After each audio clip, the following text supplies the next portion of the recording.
Ladies and gentlemen, the Secret to Success podcast. It's been maybe 5 years since I've done an actual interview. I think Deanna has done most of the interviews. And then it's been at least 2 or 3 years since I've done another interview. Truth be told, major introvert and interviews burn me out. That's why I don't do many interviews. We've had billionaires on our podcast. My very favorite podcast was with Dr. Glee Irwin. He's a quantum physicist. And some of you know that I was literally going to school to be a quantum physicist. So that was my favorite podcast. And now we got my good friend and buddy. He's Dr. Ferris. When I went to college, I still don't remember if it was undergrad or graduate. He's going to tell us if it was. I can't remember which one, but I did them both back to back. I just immediately hit off with Dr. Ferris, and even to this day, he's just like my term of endearment for him is Dr. Ferris. Like, it's not even a professional term anymore. It's just Dr. Ferris to me for sure. He's fantastic. Expect him to talk 90 something percent of the conversation. We even got a couple little cue cards that I'm going to bring up here in a second, but I'm going to let him introduce himself. However, let me introduce him. Ladies and gentlemen, back in 2014, there was this 19-year-old doctor in my class. He looked like he was 19. He looked like he was 19. And and of course, just had a very assuming posture about him. And then when he got to teaching, I immediately said to myself, I'm gonna like this guy because you always have that trepidation in the professor, like who is this? And of course, he's hard like any other professor, but I could hear his theology and thinking and intelligence, and I heard that he was a bit weird like myself. And since I always like to do papers that make people upset, he was all for it, and he was helping me merge quantum physics and quantum mechanics through theology. And then he introduced me to a couple of authors. I didn't even know people were doing it. And right then, I knew then that he gets it. So this guy here, Dr. Joshua R. Ferris, is not only just a good friend, he is a brilliant guy. So before we introduce yourself, why don't you respond to all the stuff I just said, and we'll pick it up from there. Uh-huh. Well, I appreciate it. Yeah, thank you. Yeah. Yeah, and it was grad school, I believe. Yeah, Yeah, I think so. you took a course with me. It was a lot of fun. You were a lot of fun. I mean, it was we got into some weeds in that particular course, but it was a lot of fun, and you were a great student. So we've kind of known each other and talked off and on over the years, and Mhm. um, I mean, I consider you a friend. I mean, you're also well, am I allowed to say this? You're Yeah, my yeah. boss. You're also a boss to me. Yeah. And and so yeah, I mean, we resonated. Yeah, There was a certain resonance, yeah. certainly in how we thought, how we approached some issues, and we were both interested in sort of um, you might call them sort of fringe issues to Yes. some extent, on the edge issues, edgy Yes. issues. And I mean, whilst I've always been kind of more traditional and conservative, I've also been an edgy scholar as Yeah. well. And some of the things, not too edgy. I have some edgy ideas, but I Yeah. haven't published anything too edgy yet. Um, but anyway, yeah, so we resonated there and it was a lot of fun.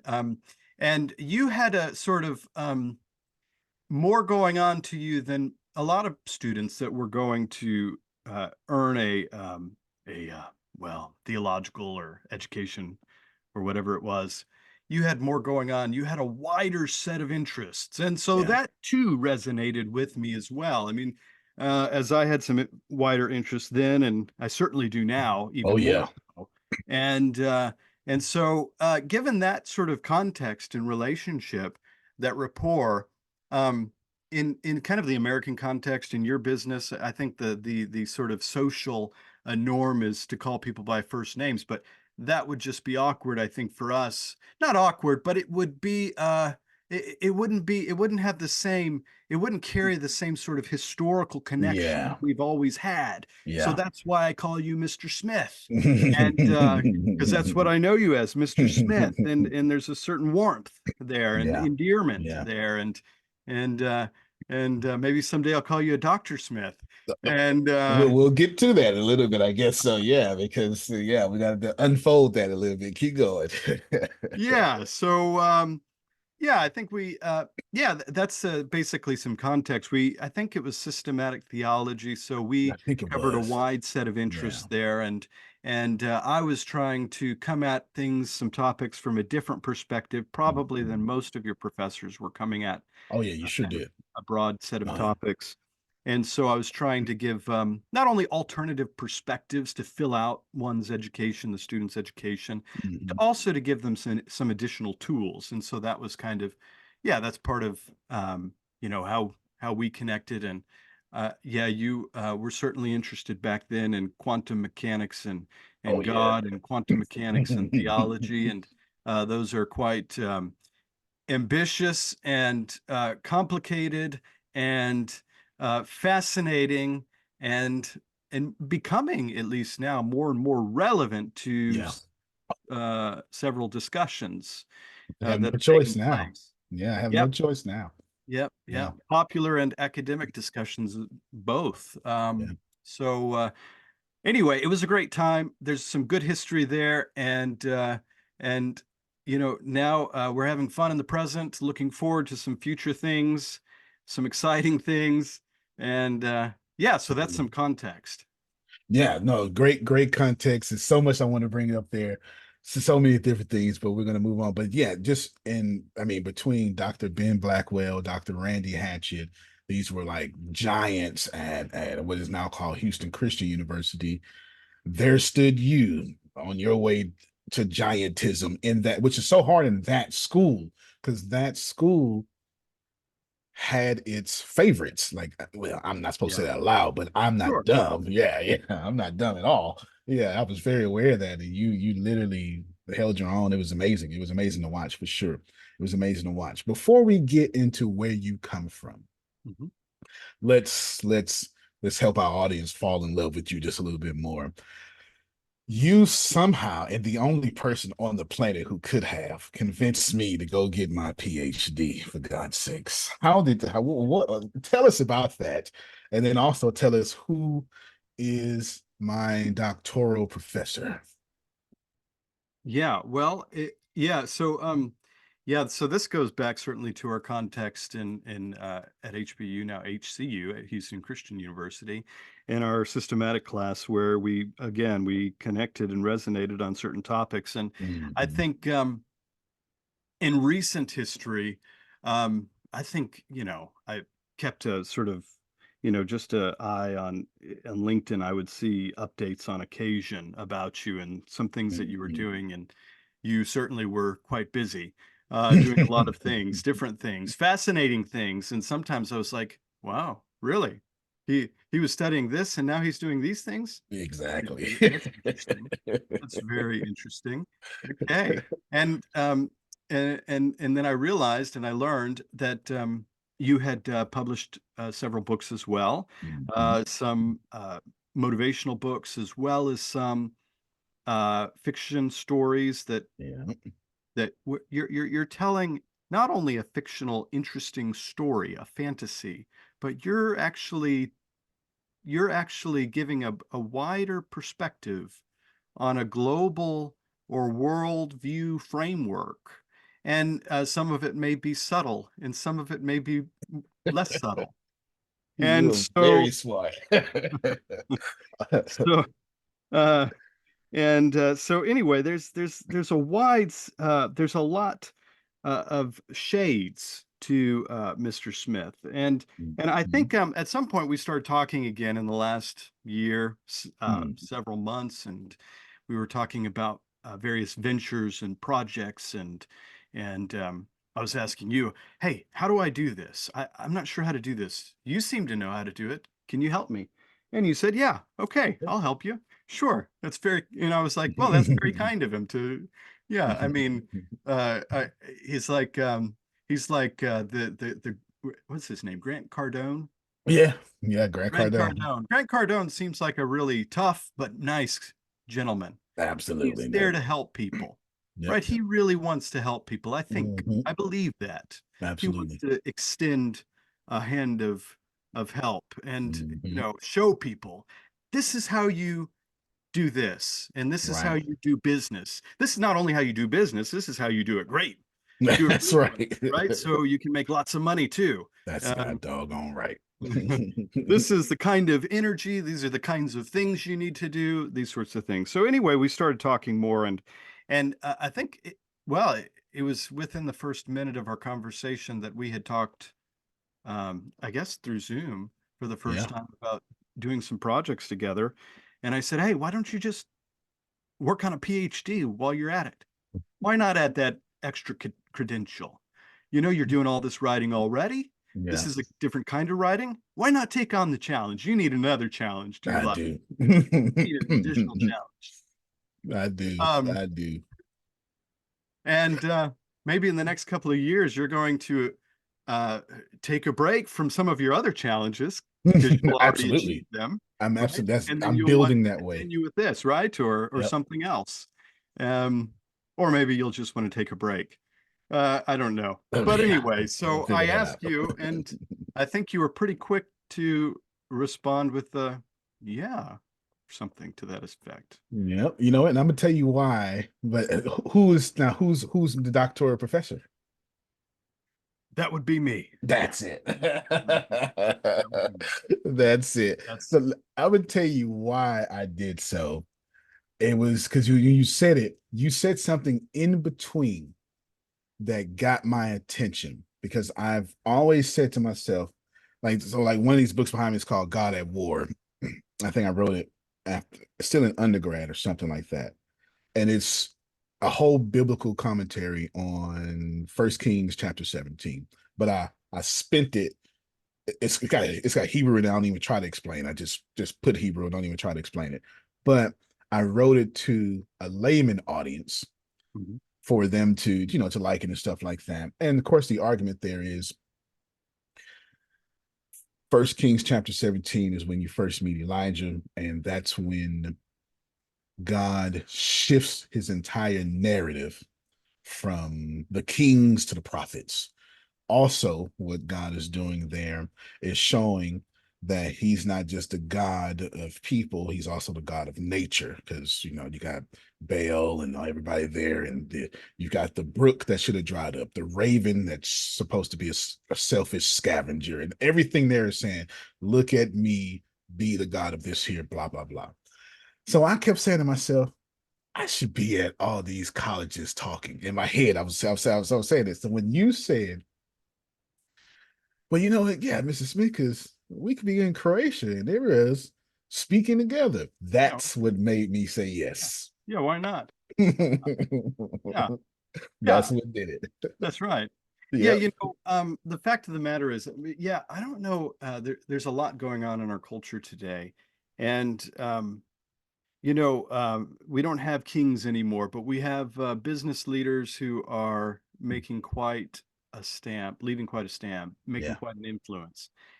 And we have quite a few, I guess, in the age of social media and YouTubing and all that, that we have quite a few, you might call them prophets, kind of Yeah. rising up and speaking into the culture, whether you Right. agree with them or not. But there seem to be more that are kind of rising up, Yeah. and they are having arguably, I mean, well, it seems quite obvious they're having a bigger influence on the shaping of the culture than Absolutely. even than well pastors in churches, unfortunately. Yeah. I mean, I hate to say that, but I mean, It's there are true still though. very influential pastors, and whatever the merits at their local level, their congregational level, that's one thing. But there are social media influencers Right. who often happen to be businessmen and scholars who are stepping into the fold and Right. speaking into the culture right now in kind of prophetic ways and shaping culture. They're real culture shapers.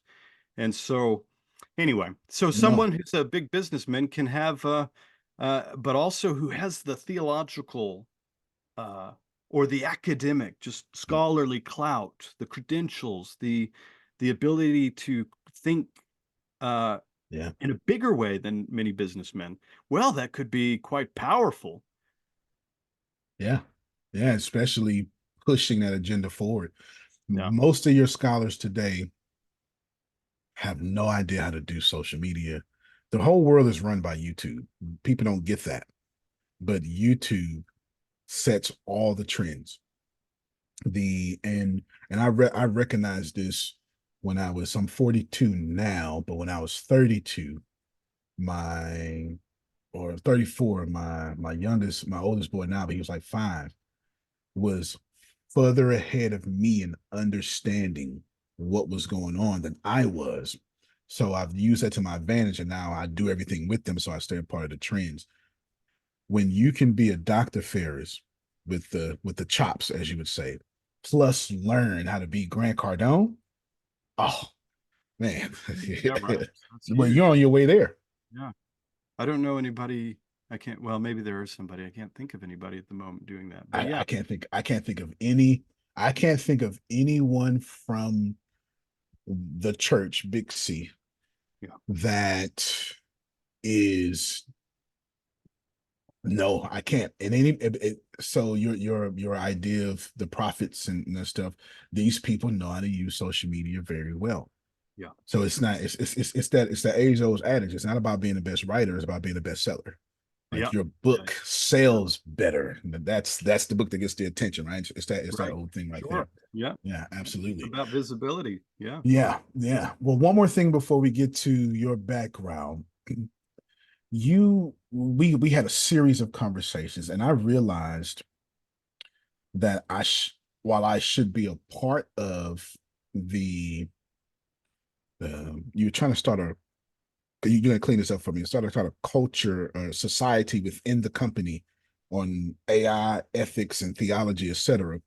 And you offered, he was like, "Yeah, you can do that." And I was like, "No, I don't think I should run it. I think you should." And I realized then that it would be better for me to move out your way and let you invent this thing here and give you all sorts of just decision making power to do so because you were on to something. So let's unpack that in two areas. What exactly are you in the process of doing with our company Density 6? What are you building there? And also, what does that look like 10 years down the road? And it will shape the whole podcast through those two answers. What does it look like 10 years down the road? And what exactly are you building? Hmm. Hmm. Hmm. Yeah. Well, as you know, we got a lot of projects going on, and so, yeah, my title is Vice President of Ethical Engagement, and I think certainly there's an ethical component, Yeah. narrowly and broadly construed. But most big companies, big business companies, tech companies have, well, they have ethics departments or ethics specialists now, so that's becoming a big thing. And I think it's really important that we think ethically or try to think ethically about technology and business. Business ethics is huge right now, Right. actually. It's Absolutely. huge. There's a lot of complicated questions that are in the pipeline at the moment, especially as we start encountering new technologies Right. that we haven't even begun to think about. And unfortunately, much of the church hasn't begun to think about it. Um, as with most cultural trends that occur, maybe there are some cultural trends that we're kind of aware of and we know very clearly, but there are others, especially when it comes to technology, where we tend to be quite behind. We tend to be quite um, uh, we let it happen to us, Well, and yeah. it really does just happen. It happens to us, and then we kind of try to, maybe we forget about it, we let it settle or let it Hmm. sink in. It becomes just a Hmm. part of us, becomes a part of our culture, becomes a part of our identity. It Hmm. changes us. I mean, TV changed us, Oh right? In yeah. very complicated ways. the printing press before that. You probably heard about this in college. I mean, I'm sure Dr. Blackwell talked about this quite a bit, actually. Mm. The printing press Yeah. changed us, Yeah. right? TV changed us maybe even more. Yeah. Internet changed us even more. It's way more than anything else. The Yeah, internet changes way more than anything else. yeah, It's, if you ask me, first, the greatest invention of mankind is the written word. After that, it is the internet, and I would put fire third. Like, yeah, as far as impact on mankind, for sure. Keep going though. yeah, yeah, that's Yeah, right. That's right. yeah, It's yeah. huge. And you see a lot of reaction to these sorts of trends in culture, and maybe there's justification for it, but you see lots of reactions, good or bad, uh, fear, Yep. worry about how it's going to change us. And Hmm. well, I mean, well, there's some justification for that. There's a Yeah. lot going on. And oftentimes it's going on, and we don't have the self-awareness. We don't have, most of us don't have the depth of self-awareness to realize that anything is much as changing, Yeah. until, after it's already changed us. Yeah. Absolutely. Um, and so That's the a good internet is point. still changing us. I mean, I think your generation, my generation, we were kind of guinea pigs with the internet. Yeah. And a lot happened with the rise of the internet, good and bad, Yep. good and bad. And it's Yep. still bad. There's still a lot of bad. There's still a lot of good. Yeah. But it certainly changed us as we were kind of, whether intentionally or not, I don't, we were guinea pigs of Yeah. that sort of new technology taking place. And now we have a whole, I mean, we're seeing unprecedented technological growth right now. Mm. That's exciting. It, I mean, we should have a bit of humility for sure, Yeah. maybe a little healthy fear. Yeah. Um, and we have a lot to navigate, to think about clearly and carefully, critically. Yeah. From my background as a Christian, certainly as a Hmm. Christian, we have a lot to think about. We have a To lot a to lot. reflect upon. We have a lot to be aware of. And how what it is, what Right. it does to us, right? Socially, what it does to us. Yeah. We have a lot there to think about. That's I mean, if you can't feel it, that's what I am really now more and more passionate about, excited about. Yeah, I'm interested in ethics more broadly, and that's really important. We have to have that. But I mean, in a broader sense of ethics, I mean, in terms of Yeah. culture shaping, virtue, in terms of um, how, what kind of people we're going to become, Yeah. how it's going to affect, and how it already has affected nations Yeah. and their identities, how we're moving very quickly, even unreflectively, Yeah. to a much more global identity, global awareness. There's a lot going on there that impacts every facet of life, Yeah. socially, economically, right? Business wise, how we do business, how, and just how the kinds of people that we become. Social media has, I mean, there's lots and lots of studies on that, and there's some recent theological works even on that, thinking about that from the Yeah. perspective of God. I mean, maybe I'm getting ahead of myself. Maybe we're I'm getting ourselves. I don't know. I haven't talked about my background too much, but about to bring it up. the you know, I've said this before, and this has really stayed with me even more so in the past year. One of my mentors has said something like this: all philosophical questions have theological answers. I think what he's saying there is actually quite profound, and we could unpack that. But Yeah. I think in a recent article that's going to be published in the near future, I say, well, all sociological and economic questions have theological answer, ultimately have theological answers as well. Hmm. Now that sounds pretty abstract, you might say, and it The regular sounds, person wouldn't understand what you just said. yeah, it sounds pretty. What's the right word? nerdy's not the right word. It is that maybe, but it sounds a bit esoteric, Yeah, you might say. You might esoteric is a say good it's word. esoteric, Yeah, and maybe that's okay. Maybe a little esoteric is okay, but it certainly sounds that way. But I think it's true, and I think at a deeper level, the whatever theology you have, theology is the study of God, and particularly the study of God in relation to us, or in relation to His creation, His in relation to nature, um, and that permeates everything. yeah. And I was reading this Guardian article several years ago, and there's a lot of perspectives on this. The gentleman was saying, if all of theology, all the seminaries and colleges and churches just stopped existing, nobody would notice. That's a fact, actually. that's, Well, to that's a some extent.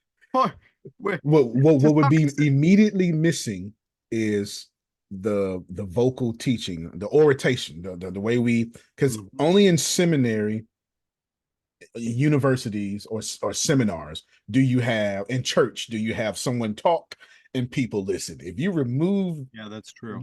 that, completely dies. The talk and you listen, that only exists now because, and we learn and we talk every other way but that. That medium will quickly die. Yeah, Yeah. that's an interesting question. Yeah. Uh, let's not go down that rabbit trail yet. I don't want that to die, but but I think you're right. I mean, that medium is largely gone, so that would be dead. But he Yeah. went on to say that, well, science, on the other hand, science is uh, that's in science we've had the greatest achievement, we've done the best things, and that would fundamentally hurt our civilization. So that is a very, I mean, that's kind of an extreme kind of It's representation of what might be it's a somewhat, dangerous correlation that's going back and forth there. yeah, Yeah. common ideas that are out there in the culture. Yeah. Some do believe that, and some even believe that extreme of view. I mean, I take the kind of the opposite view. I think he's sorely mistaken. I think just from a historical vantage point, theology, the study of God, philosophy, I mean, to a lesser extent, but theology even more so, has always had a rich history with science and technology in terms of providing the framework for thinking about it, the reasons why we do it, the purposes, the values, the virtues that are being developed in the process of doing this kind of work. Um, Theology has been arguably the motive, or the inspiration for doing the scientific work. The Oh study yeah. of God itself 100%. has been so closely intertwined. The whole sort of history of discussions on God are always closely intertwined with the scientific discussions in history. And That's fair. ironically, even those who are making such extreme proclamations about the deadness of God, or the deadness of God from the 60s, right? That whole movement, fascinating, Yeah. that's affected us. And then the whole theology is dead movement, lesser known, but I mean, theology is dead movement.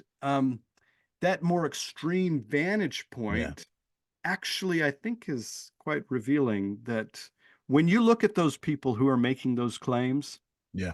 they're they're often very loud about their claims that your God is dead. Yeah. Theology is dead too. We don't need it. It's totally irrelevant. Why is it that they're so loud about it if it is dead? They have to really convince us. Right. And I'm not convinced so much. And in So fact, much here. in fact, we're seeing kind of transformations, maybe revolutions, maybe a Copernican kind of revolution, or um, a new kind of revolution in our thinking, not only about science, but also about business. This is one of the things that's fascinated me about Density 6, and Yeah. I think we're seeing traces of this elsewhere. there's a realization, a greater realization, maybe greater self-awareness is occurring, maybe, and hopefully greater levels of awareness will occur, or people will have greater self-awareness, or Right. understanding of themselves, better self-concept of who they are and how they relate to others. But in density six, I mean, there's a real cognizant awareness of, well, values matter. Right. Right. Um, how we think matters. Absolutely. How we understand Absolutely. what we're actually doing really It matters. really matters. How we're making our money That matters. matters, right? Yeah. Yes. Yeah. Why we're doing it at the end of the day really Absolutely. matters. Some people have Absolutely. different motivations. Some people have really good motivations. Others may arguably have not as good motivations. Um, Yeah. and I don't want to go too long-winded on this, but No, we got plenty of I time. think this is fascinating, and it fascinates me. It energizes me, and I'm going to come back to this as hopefully as we talk about my history. I'm I'm going to taking little notes of things to come back to. So you can just I got you. I'll take a little. I've got one, two, three, four, five little notes right of things to come back to. And I'm Oh, gonna good, mix in your background and all sorts of stuff in it. good, cool, Yeah. cool, So you can go as cool. long as you want. Yeah. So I think certainly, I mean, on just on the ground, kind of immediate things. I mean, we're having big picture discussions constantly in Density Six. Yeah, You're leading the way in terms of having big picture discussions about what this means, what we're doing, why we're doing it. absolutely. That really matters, I think, and I think business leaders need to have a bigger perspective, a bigger vision of what they're doing. And the people too.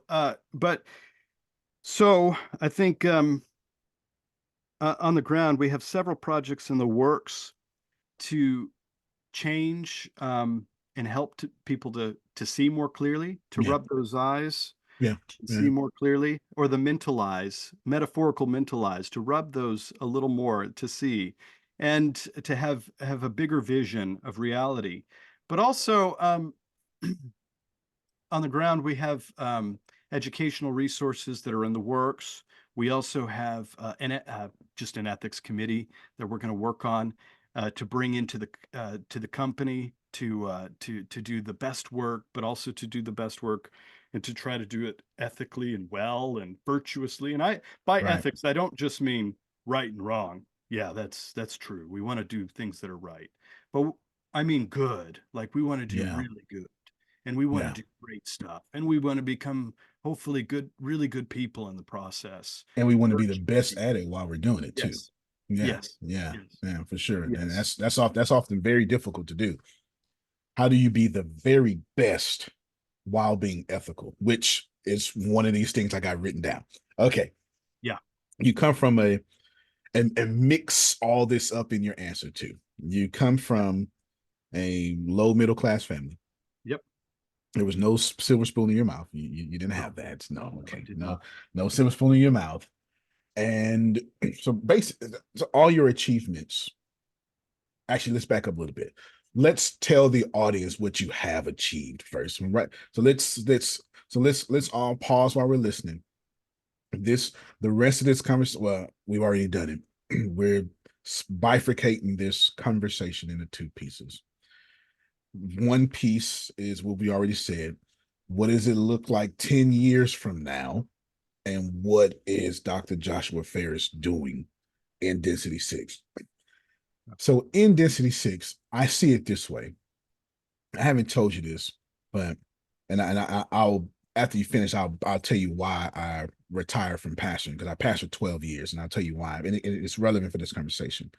But I see it as I want to build a density six from a theological perspective. That's why my books throw in these theological things and all that stuff. Uh-huh. That you're Nathan, I'm David. Uh-huh. This is how I see it, and I think the company should be run that way. Hmm.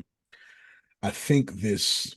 I think as a CEO that I need to create this special bubble. Let's okay. So let's look at politics. We can look at Republican and Democrats, not their philosophies, but their ethical way they run their terms, whatever you want to call it. So when it's Republican, it's a hierarchy. It's president, vice president, everybody's laterally like a pyramid. When it's Democrat, it's more of a circle, and the president's in the middle, and everyone's kind of like King Arthur's round table, right? You know, like the knights in the round table. And the two structures are fundamentally different, and you can tell, you can feel it with each presidential campaign. So I would like the Democratic side of here, that structure of to where I'm in the middle, and so are you. Mhm. And then there's things around because how do I take us to being the very best? It's Apple, Microsoft, and us. How do I do that while keeping those ethical, those theological things, you know, but removing theology where it's not necessary, because that's kind of one of the problems. You can't legislate righteousness. That's one of the bad things that the church has tried to do. We've tried to legislate righteousness, and every action has an opposite and equal reaction, right? So pulling from this, let's talk about your background and where you come from to where how you see things now, and how can you help me by being that Nathan while I'm knocking out all these wars of the CEO technology stuff. Go ahead, you can mix it all together. Yeah, yeah, that's a big question. Yeah. It's in the works. Yeah. We're gonna keep working on it and asking that question. We will make I it up think as we go. we'll make it up as we go. I think you know, I think my background, I came from military background. Father was military, and so I learned that, and I had some discipline. Some of my upbringing wasn't so disciplined. I became much more disciplined later on in life. Fair enough. Um, I didn't receive a great education. Uh, Went to public school, and not to, not to speak down about public school, but some are better than others, right? Depending on how Education much is, taxes you got going on. Yeah. and yeah, Depending on so that zip code. yeah, that's true. So, yeah, I was driven to know. I wanted to understand and to know Yeah. things, but not just understand in the kind of mechanical sense, breaking down the auto engine and seeing how it works, how the component parts work. Yeah. That's an important kind of knowledge, but to really have a taste and sense of the world and of reality, that you might argue is bigger than the Right. world we live in. And I think so that drove me to get into education. And I wasn't the best student. I mean, it's interesting. We're going to get around to answering your question. Taking time. It was a super large question. Yeah, yeah. You It was a hard mix question. all that stuff in there. Yeah. So interestingly, today in various circles that I run in, um, or in even in the church, I mean the church is kind of given up on. There is quite a bit of still anti-intellectualism in the church, at least the churches that I've run in, It's true. and a lot of it And is, let me just say this, especially in the Black church, yeah, especially I have that perspective, especially in the Black church. We're taught not to go to seminary, or not to, don't let that confuse you about this King James Bible, which is the only Bible that exists, right? So keep going, but I wanted yeah, to balance out the audience there. Yeah, it's definitely in the Black church for sure. yeah. Definitely. There's a lot of suspicion. Actually, not to this is this could be perceived different ways. Yeah, I was actually raised Pentecostal and predominantly Black churches, and so that's my kind of Yeah. my background. That's in my background as well. Yes. I'll just say that So it's you got a lot I of don't put Holy it against it. Spirit going on in I was raised up that way. Yes, yes, there. and the holy, yeah, it's still there. Oh, it's still there for It's sure. still there. It doesn't. Yeah, Lots of it speaking might in be a little tongues and quieter, stuff but going on. yeah. Yeah. Oh So, man. Oh, I'm so gonna bring that back up. Keep going. so yeah. But yeah, I mean, when I meet people, well, in the churches, you have a Yeah, PhD. In a lot of circles, some circles it's honored. It's like, oh, that's yeah. deal. In other circles, it's like there's a lot of cynicism, skepticism, Right, suspicion about it, right. and Of then of course. course about you as well. Yeah, And the immediate impression is, oh, you were always great in school, and like you're like, well, you're just a kind of a prodigy. yeah, No, no, I mean in terms of intellectual ability, I mean no, I mean yeah. I I'm You don't get it. You don't get the struggle. no, I don't Yeah, get this. you don't Yeah, understand. I Yeah. struggled. I struggled. I Yeah, was driven. I was yeah. motivated. Sometimes I wasn't motivated, but I was disciplined and I Right, got after it and I worked hard, right? And I right. pressed and I pressed and I pushed and I pushed. That's something I like. Yeah, you've done that too. Yeah. I mean, in a different context, you've really done that. You push and you push, and that's persistence does pay off. I mean, careful persistence, intentional persistence pays off, right? Yeah, it does. Yeah, it does. So, yeah, I think so. So, I mean, it paid off for me. I mean, I worked hard and I mean, yeah, I mean, I've developed virtues as a result of it.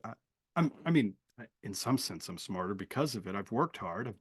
But more importantly, I've learned certain things. I've developed certain capacities and virtues Hmm. as a result of the work that put in, and sometimes suffering, and sometimes anxiety, just living in the constant living in the future. That's a that's a something we could certainly talk about. Or at times, in darker times, living in the past, right? Yeah, yeah. Um, I living just in had an idea too. there. I think we should make this a 5-part limited series. I think that's what we should do with this. Yeah. Yeah, I think so. I'll tell you why. You're on to something that even I didn't see, but I see it now. I see Uh, it now. Anyway, you left off good. perseverance, pushing, no privilege, and you use that as motivation to become intellectually a giant. Yeah. Yeah, that's right. But you That's right. earned it though. But you earned it.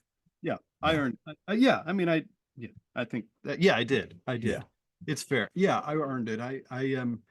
I've achieved a lot in terms of scholarship and academics yeah, and along the way I've had to learn a lot of other things about just transferable skills and things that are relevant to business and to leadership. I've had to learn along the way in order to bring the best scholars together. I put together in the tenure of my academic history, I put together a lot of the best discussions that have right. stirred up some of the best discussions and contributed to academics and kind of disrupted some of the discussions in a small way, right? In a small way, because when you do academic, this is the thing about academic publishing, right? In the academic world, you're appealing to certain communities. They're small. I mean, they're small in comparison to the rest of the world, right? Some of the things I might talk about with you, it's like no, but it either will go over your head, your eyes will Hmm. your eyes will glaze over, or you'll look at it and you'll be like, I don't know what he's talking about, or Yeah. it'll be like, what is that? Who Yeah. cares? And don't forget we make up our own words too. We make up our own words. Words That's are right. yeah, yeah, Christocentric and like we do That's all sorts of stuff. That's right. Oh yeah, as theologians, we like to make up words. Well, Yeah. I mean, at the end of the day, historically, theologians are creators, aren't they? That's fair. I mean, That's a in good some of the observation. best cases, they've been creators in many ways. They're the most, or innovators at least. Yeah, I never Um, heard that before. That's a good observation. yeah, I think yeah. So I think creating our own terms is okay. I mean, you see that the popes do it. Yep. Um, why can't the rest of they do? I mean, the presidents do it Oh too. yeah, especially George Bush Jr. George He Bush made up a Jr. word every press He conference. used to make up words all the time. Uh, Yeah. yeah, he got made fun of. Some found it really cute and charming. They found him cute and charming. Yeah. Others didn't. But anyway, that's beside the point. But yeah, persistence, pressing on. I mean, those kinds of transfer. I mean, those are those are capacities or things that you learn just in practice. It's not something that can really just be given to you. Yeah. Like you can't go into a classroom and learn those kinds of things, right? Mm. You learn those in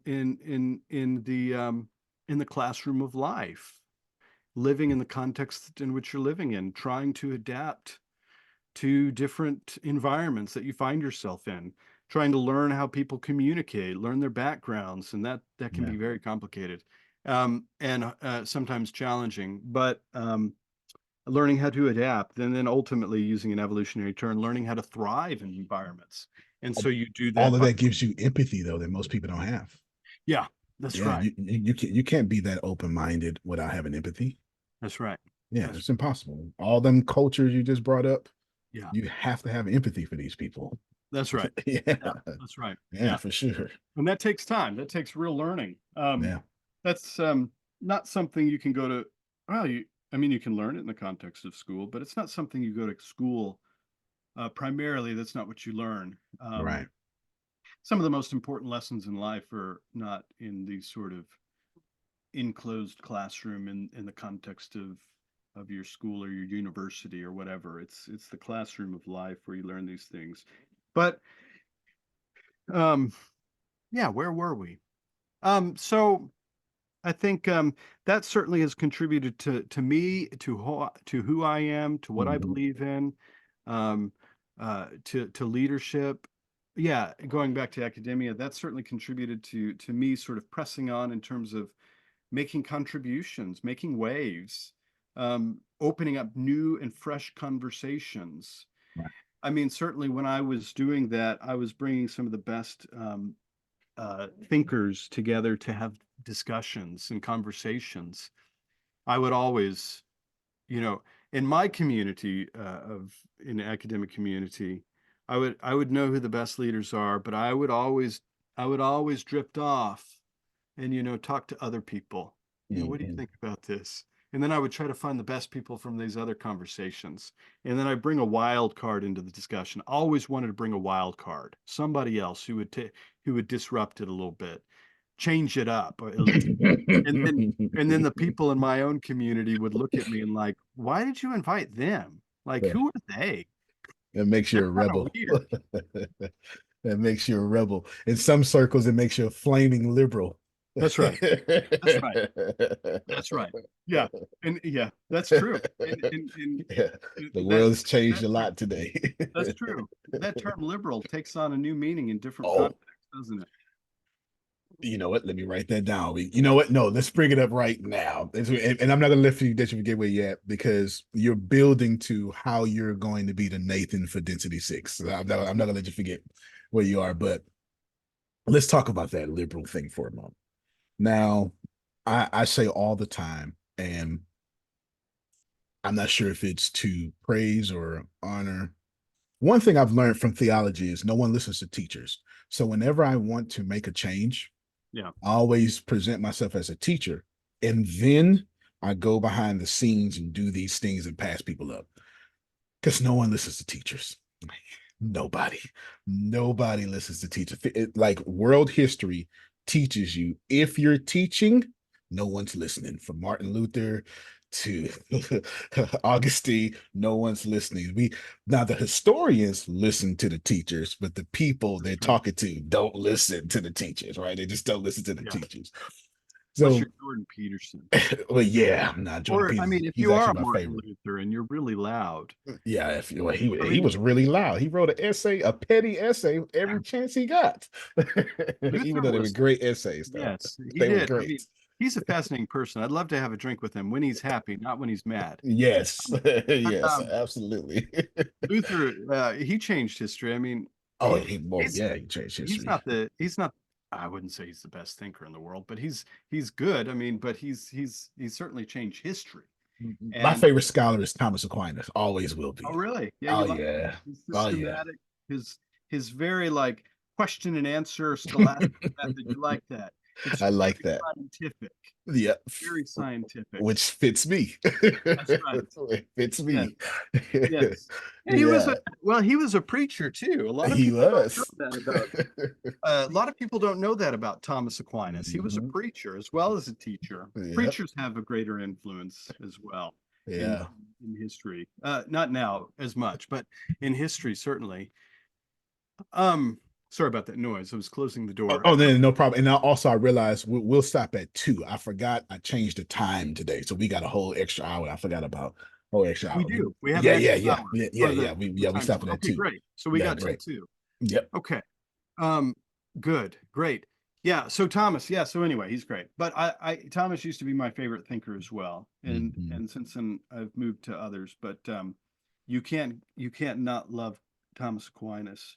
And of course, Yeah. if you're Roman Catholic, then he's the greatest saint, The greatest thing, the greatest and theologian that's a ever. good. I have extreme Roman Catholic uh, allegiance. I'm very weird in my theology. I very very will. I write down and bring it back up so you can answer it. But liberal today, so this is going to be your problem. So let's change this to your vice president title and how you're going to handle this. And you know, because unfortunately for you, the world's going to keep doing what the world does. Yeah, But fortunately for you, that's why you're going to always have something to do. yeah, Liberal and conservative now mhm, mean two different things. yeah, Without offending half the audience, let's define my treatise I'm about to say here. I'm talking about the news bubble. There you go. yeah. So The as new long as we're filtering this through the news bubble in the media. we need new news, right? Man, And man. thankfully, we have at least one in Yeah, emergency. absolutely. Absolutely. Conservative means to, let me do it a different way because then the stones get thrown at the hypothetical people. Many would say, there you go. Many would say Yeah. conservative means to protect whiteness, Uh, while liberal means people who are trying to merge other cultures into whiteness. And so when you hear, like, you're never going to hear a black person say, "Ah, you liberal." That's not how it's used. That's not how it's yeah. used. Yeah. It's used as some white conservative, even though race doesn't exist, but that's not the conversation we're having, even though you're going to have to deal with it, saying it to another white. A white man is not going to call me a liberal. I'm automatically assumed to be a liberal because I'm black. I'm Mhm. automatically assumed to be a liberal. So liberal is kind of like saying, such a terrible thing I'm about to say, but you got to deal with it. Uh-huh. Inward lover. Like Uh-huh. to say liberal is to say inward lover, and to Yeah. say conservative is to say status quo keeper.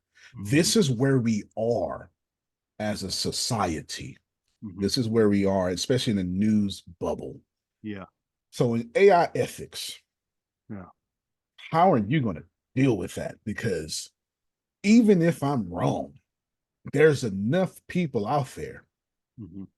that agree with what I just said, which still causes an issue, right? How? And you got to deal with it. I don't have to deal with it. I got to deal with the tech side. Yeah. Gosh. Well, how do I deal with that? That's a big Yeah. question. That's a big, big question. Yeah, well, mm, uh, I think,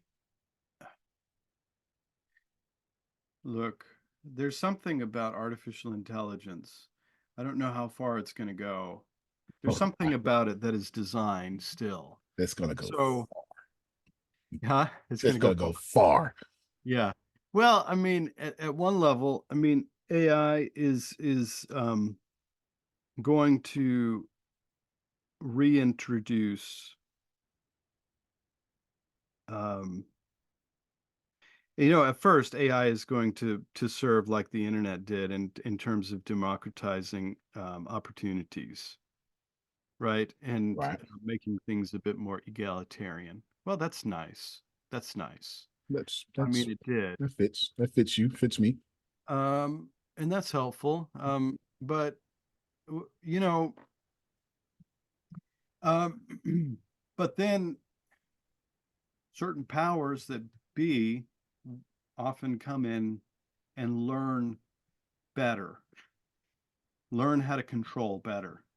And they're able to, I mean, to some extent, control some of the even the economies. I don't maybe we'll always have freedom on the internet to create new economies or whatnot. I mean, this is you're asking a lot of questions. There's a lot of questions in that one question.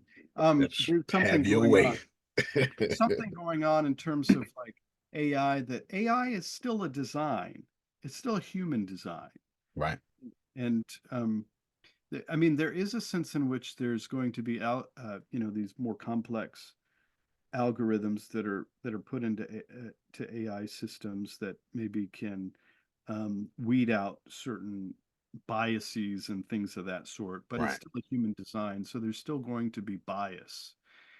I don't know that it will ever transcend that. I mean, humans are still biased in certain ways. I mean, that I think that's part of our history. I mean, I think AI and internet, um, well, this is the whole dialectic, that goes Right. back in classic literature about like, utopia and dystopias and what's going to happen with AI. I mean, we don't know for sure. I don't know if anybody knows for sure. I mean, I've listened to lots of gurus who understand the science really well of AI. They kind of have they look at it. They're able to make some sort of probabilistic predictions about things that will happen and how it will change society and things of that sort. I mean, I think we're always going to have class systems, and AI is going to bring about maybe a new class, and maybe we can Absolutely. do better than the older classes. I don't know. We'll see. We'll But I see. mean, It's I all, I yeah. I think in one sense, you know, we have to be engaged with it. I mean, the, sometimes, some days I'm tempted by those who want to go live in the mountains and unplug. That John actually the sounds, Baptist, huh? The yeah, that sounds Essenes. nice. Actually, that sounds nice. It sounds really nice, It doesn't it? does sound nice. It does sound nice. Um, There's no evangelism or discipleship going on there, but it's well, nice. maybe you can evangelize to the bugs and the ants Yeah. and things, and maybe a few other people that decide to live up there. But anyway, so they but I think there's going to be classes. Maybe you're going to start up a new class, and better, hopefully, better. You're going to do sort of the Platonic thing where you're having this sort of republic that maybe I think we're kind of moving into this new age where Absolutely. actual thinkers and deep thinkers, not just the sort of superficial scientists, are kind of ruling the day, but the deeper thinkers are actually becoming the rulers. Right. Again, Plato, right? Plato Right. said, this sounds kind of, to a lot of people, this sounds ridiculous, right? The philosophers should be the kings, Right. the leaders, right? Because they understand things better, right? Right. Not just in the sort of scientific, mechanical way, but they understand the whole world better. Right. Maybe there's a level of freedom and fairness that can come from, well, I don't know, maybe. I don't know. We're Maybe kind of that'll fix speculating. governments today. Yeah, I mean, maybe. yeah, maybe. Yeah, Maybe. maybe. Yeah, maybe. Maybe we'll have Maybe. a sort of um, uh, healthy, not a monarchy, but an Oligarchy. oligarchy. Yeah. Yeah, maybe. We probably Maybe. already do have an oligarchy. Yeah. Oh yeah, for sure we The do. centralized bankers ruling Yeah. at the end of the day, right? Absolutely. You're There an are, ally as long as you have a centralized bank in your country. You're an ally. yeah, yeah. Yeah. That's right. Yeah, that's right. So yeah, I mean, there's going to be classes. There's going to be new classes, probably. I mean, I don't know if that's avoidable. You No, might it's be not. able to extend, um, you know, uh, quality of life. You might be able to extend qualitative living better by appropriately using the means that we have, the tools that we have, by Right. utilizing technology and helping others. there might be ways in which, I mean, I think there's lots of people, yourself included, who are reflecting on ways in which we can, through the use of technology, provide more better health care to others, to a Yeah. larger number of people and the like. Maybe we can make the world overall better. We can step up the level for everybody. Right. Um, whilst also having, well, still having a class system. You're still going to have class systems. It's never going to win. We're Yeah. never going to stop doing class systems. Yeah, that's right. I mean, I think with a more globalized, I don't, it's hard for me to say. There's so many different directions I could come at this question of Mm. kind of race, especially in the US. And uh, I mean, there's an academic way I could approach this question. We have, we have bias, we have prejudice, we have, Right. you know, discrimination, even immoral I mean, not all Right. discrimination is bad, right? I mean, I discriminate against a criminal if I know he's a criminal. I don't, a I, certain kind of criminal. I don't want him coming around my family. Uh, I discriminate against spiders and snakes. So yeah, right. some of this keeps us Um, alive. that's right. Yeah. Yeah. So in racism, I mean, we have racism too. Yeah. It presumes a certain more fundamental question. This is getting kind of, some people would say this isn't getting, kind of to the concrete issues. At the same time, I think, well, if we don't answer this question, it's hard to get at the concrete issues. Like, what is race really at the end of the day? I think to some extent, with the age of technology and the information that the more globalized scene that we're moving into, there's several concerns and questions that I have that are a bigger part of a larger ethical framework that we'll need to sort of sift through and think through as we think about technology, business, society, and how we govern and all that Right. stuff. Right. And that is, we're moving in an age where nations may be, well, they're a little more fuzzy and ambiguous than they used to be. Right. Is that a good thing? Maybe. I mean, yeah, maybe. I think some extent it is. I think it's still good to have nations. Um, that's a larger conversation, but There's so much I wanted to say there. It was so hard for me to be quiet. Keep going. I think It I was a think good point. here's the fear with the age of globalism and the age of technology, and there's a fear of, and I don't think this is good. This this kind of has a ripple effect on several different areas, including agriculture. Oh yeah. um, there's a homogenization effect, a Yeah. flatlining effect, where you have no more distinctions and differences. No. And I think the distinctions and differences are always good and interesting and helpful, and especially if they can be very conducive to a societal resilience and stability. I think it's a good thing. I mean, this is why, like, and this isn't a Republican Democrat thing. It depends on which sliver of history Oh you're yeah. Whoever's listening to you is listening to you through Republican and Democrat. Like right. Um, in these days, we listen to that first, and then we go to Christianity second, right? And we filter to that second. yeah, that's right. Yeah, I mean, I think there's a complex discussion around immigration, and I mean, I come from an older school of thought. Republicans don't necessarily agree with this. Some Republicans are actually opposed to this, as well as Democrats, depending on who's running, and it also depends on um, what's politically expedient at the time, right? That is true. That is And true. That's a uh, good point. and if you're libertarian, but libertarians are largely irrelevant. Libertarian used to be the outlier, but now there's something further than libertarian. That's whatever Trump is running. That's further than libertarian now. And the opposite and equal reaction happened now. You have, I don't even know what the extreme left is, but now you got further than extreme left now. Yeah, It's crazy what's happening, yeah, that whatever we call the middle has moved to, I don't know. I don't even know how to define it right now. I know what yeah. it looks like, but I don't, we got to make up new words to try to explain what you're trying to explain. It's Yeah, crazy. that's right. Yeah, I mean, there's more left-leaning and there's more right-leaning libertarians. You have a lot of those in Texas, right-leaning libertarians. I mean, Right. where you're at, but I mean, libertarians. Yeah, I mean, there's a tendency to, Yeah. And you would talk about immigration. yeah, immigration. Yeah, I mean, libertarians are have tended to side in the direction of open borders, complete open borders in the Texas, in our in our Right. U.S. conversation in Texas. I come from an older view, and it's very complicated. It also depends on where your society is. It's a prudential matter. It also depends on where your society is, how stable it is economically, and all the like.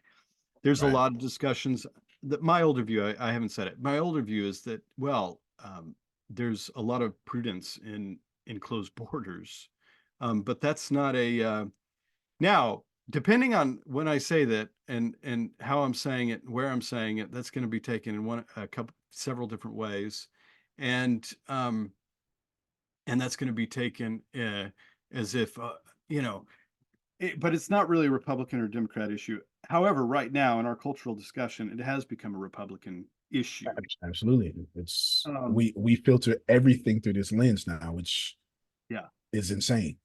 but I think yeah, yeah. There's a lot going on here. The stability of a nation is healthy, it's good, it's conducive to everybody involved. Whatever, I mean, we're in a nation that is multi-ethnic, or we have a plurality of races Right. in our particular nation, Right. and now and that's a good thing. That's where we're at now. Um, but there has to be some sort of cohesion and stability within that. Which is near impossible to set because this is not Spain for Spaniards, Yeah, Europe for Europeans, that's right. That's right. France for We're Franks. we've been an experiment for a long time. A We've been long time. experimenting this, and we're trying to make it work. And at least for recent history, it's created a lot of instability, actually. And Right. we're Of seeing a lot of instability in the U.S. course. Is yeah, yeah. I mean, the dollar. We're seeing instability in the dollar right now, massive. Which And is still 86% of the world is using the US dollar. So now you see that instability worldwide. yeah. For sure. For sure. Mhm. What do you think about so it's like 10 billionaires owns they're doing it right now. They own like 50% of American real estate right now. They're buying up Bill Gates is the Yeah, largest real estate owner. yeah, And then you got Jeff Bezos just bought 220,000 acres. Uh, what's the guy? What's that financial group? Blackstone. He but just he just bought 272,000 single family homes. Like yeah, this has just happened in the last 60 days, like 60 wow. days. So when you think about that from an ethical perspective, Hmm. that very early, like an hour ago, you were using us, and I caught you using it in two different ways. There Uh, was a big us, yeah, and then I heard um, and some a people group us, but I'm not sure. I didn't ask which one, how you be going there. So yeah. when it comes to us in the multifaceted way you're using it, Uh, what kind of disadvantages ethically or advantages, not to lean you, to where the people who don't have the resources now fighting for the resources have to then now rent or pay exuberant prices to own resources because someone decided to hoard and stock. yeah, yeah, Yeah. yeah, yeah, yeah. Uh, yeah. What are the advantages and disadvantages to And how you AI gonna handle that from an against? ethical standpoint? Because remember, companies like this Yeah. this six are gonna be buying all the Bitcoin. Hmm.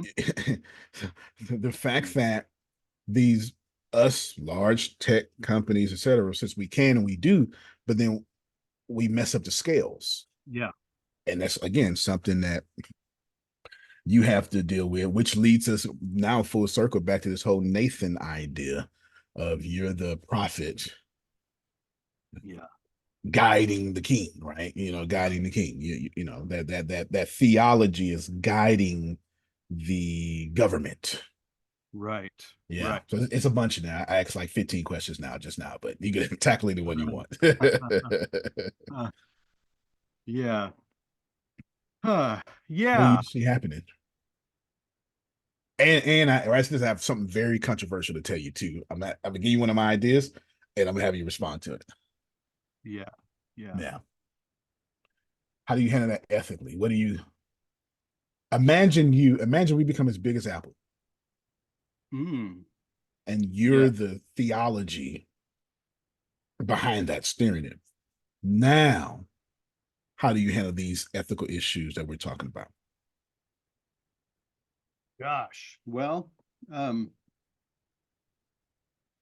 yeah, so we're gonna navigate, and we're gonna have to raise a lot of questions within our ranks, and within the ethical committee in particular, which will Right. impact every aspect of Density 6 and all the projects and the teams that are there.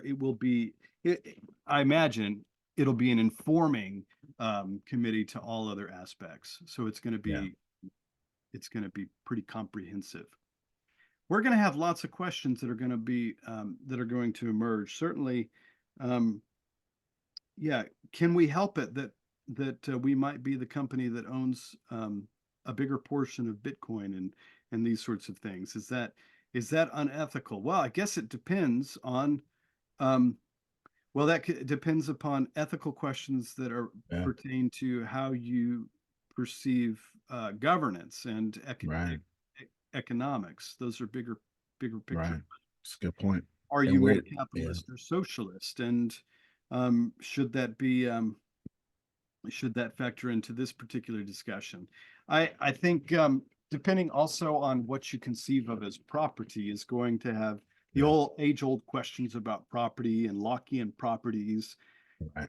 or if there is such a thing as even community and communal properties, is that's going to impact how we ask the question about not only intellectual property, which I think Density Six is moving in a direction of dis of making information, pertinent information, available to all rather than That's right. hiding, That's right. like so many leaders for Yeah. their own benefit and control and power and all the like. So I think that's a good thing. So uh, I think that's been certainly a good thing about the internet, Yeah. you might say. Uh, there, there's two sides to this, right? The information has been more widely accessible. There's at least an availability of Right. information out there on all sorts of subjects that people, if they want to take the time and do the careful thinking, they can go out and get the information themselves. Whereas before it was hidden. And now Right. we have more information now to have access to what's going on in other countries a bit better than we did before when there was radio, or then even more than there was when TV was around. Because now Right. there's an availability of information from different people groups, different places and perspectives, whereas before it was much more controlled, arguably.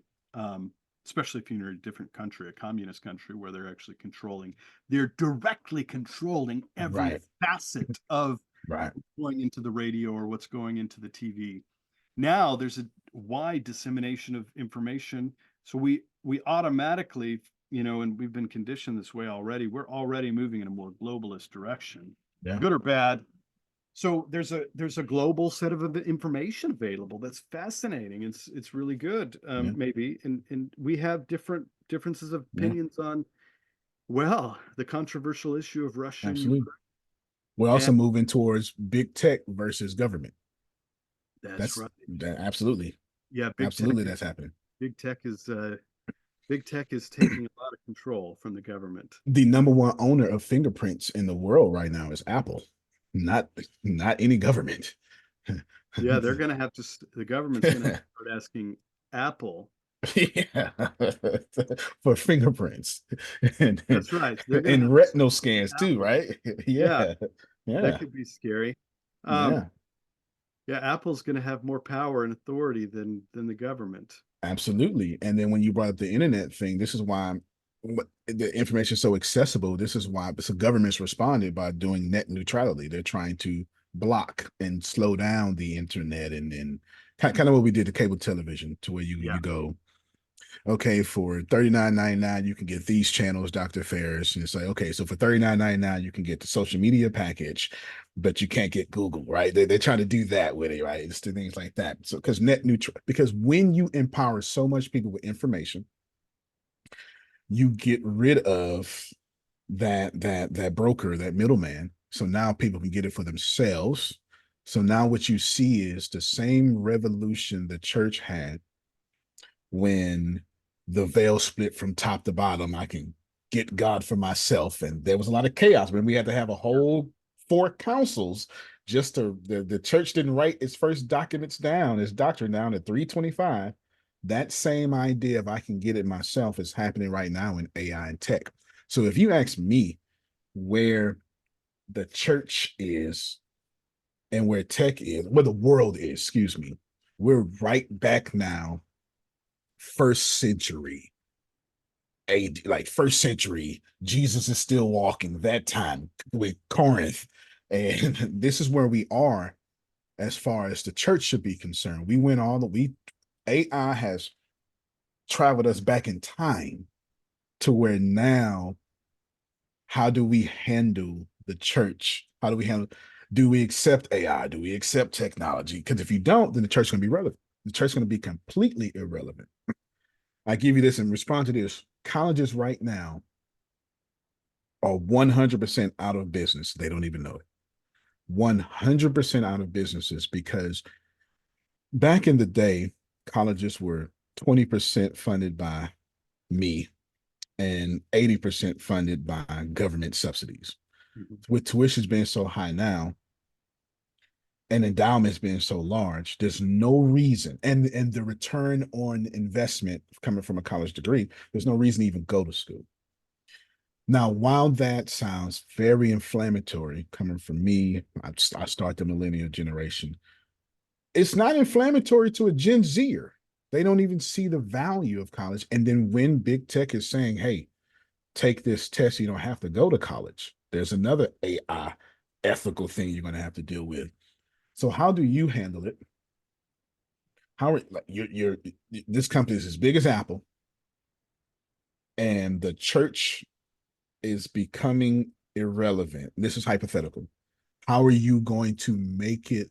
How are you going to tell everybody, no, the church is not, you got to do a little Augustine of Hippo. No, no, no, no, no. This is two worlds, right? You got the man, the city of man and the city of God, right? You got to do a little bit of that, right?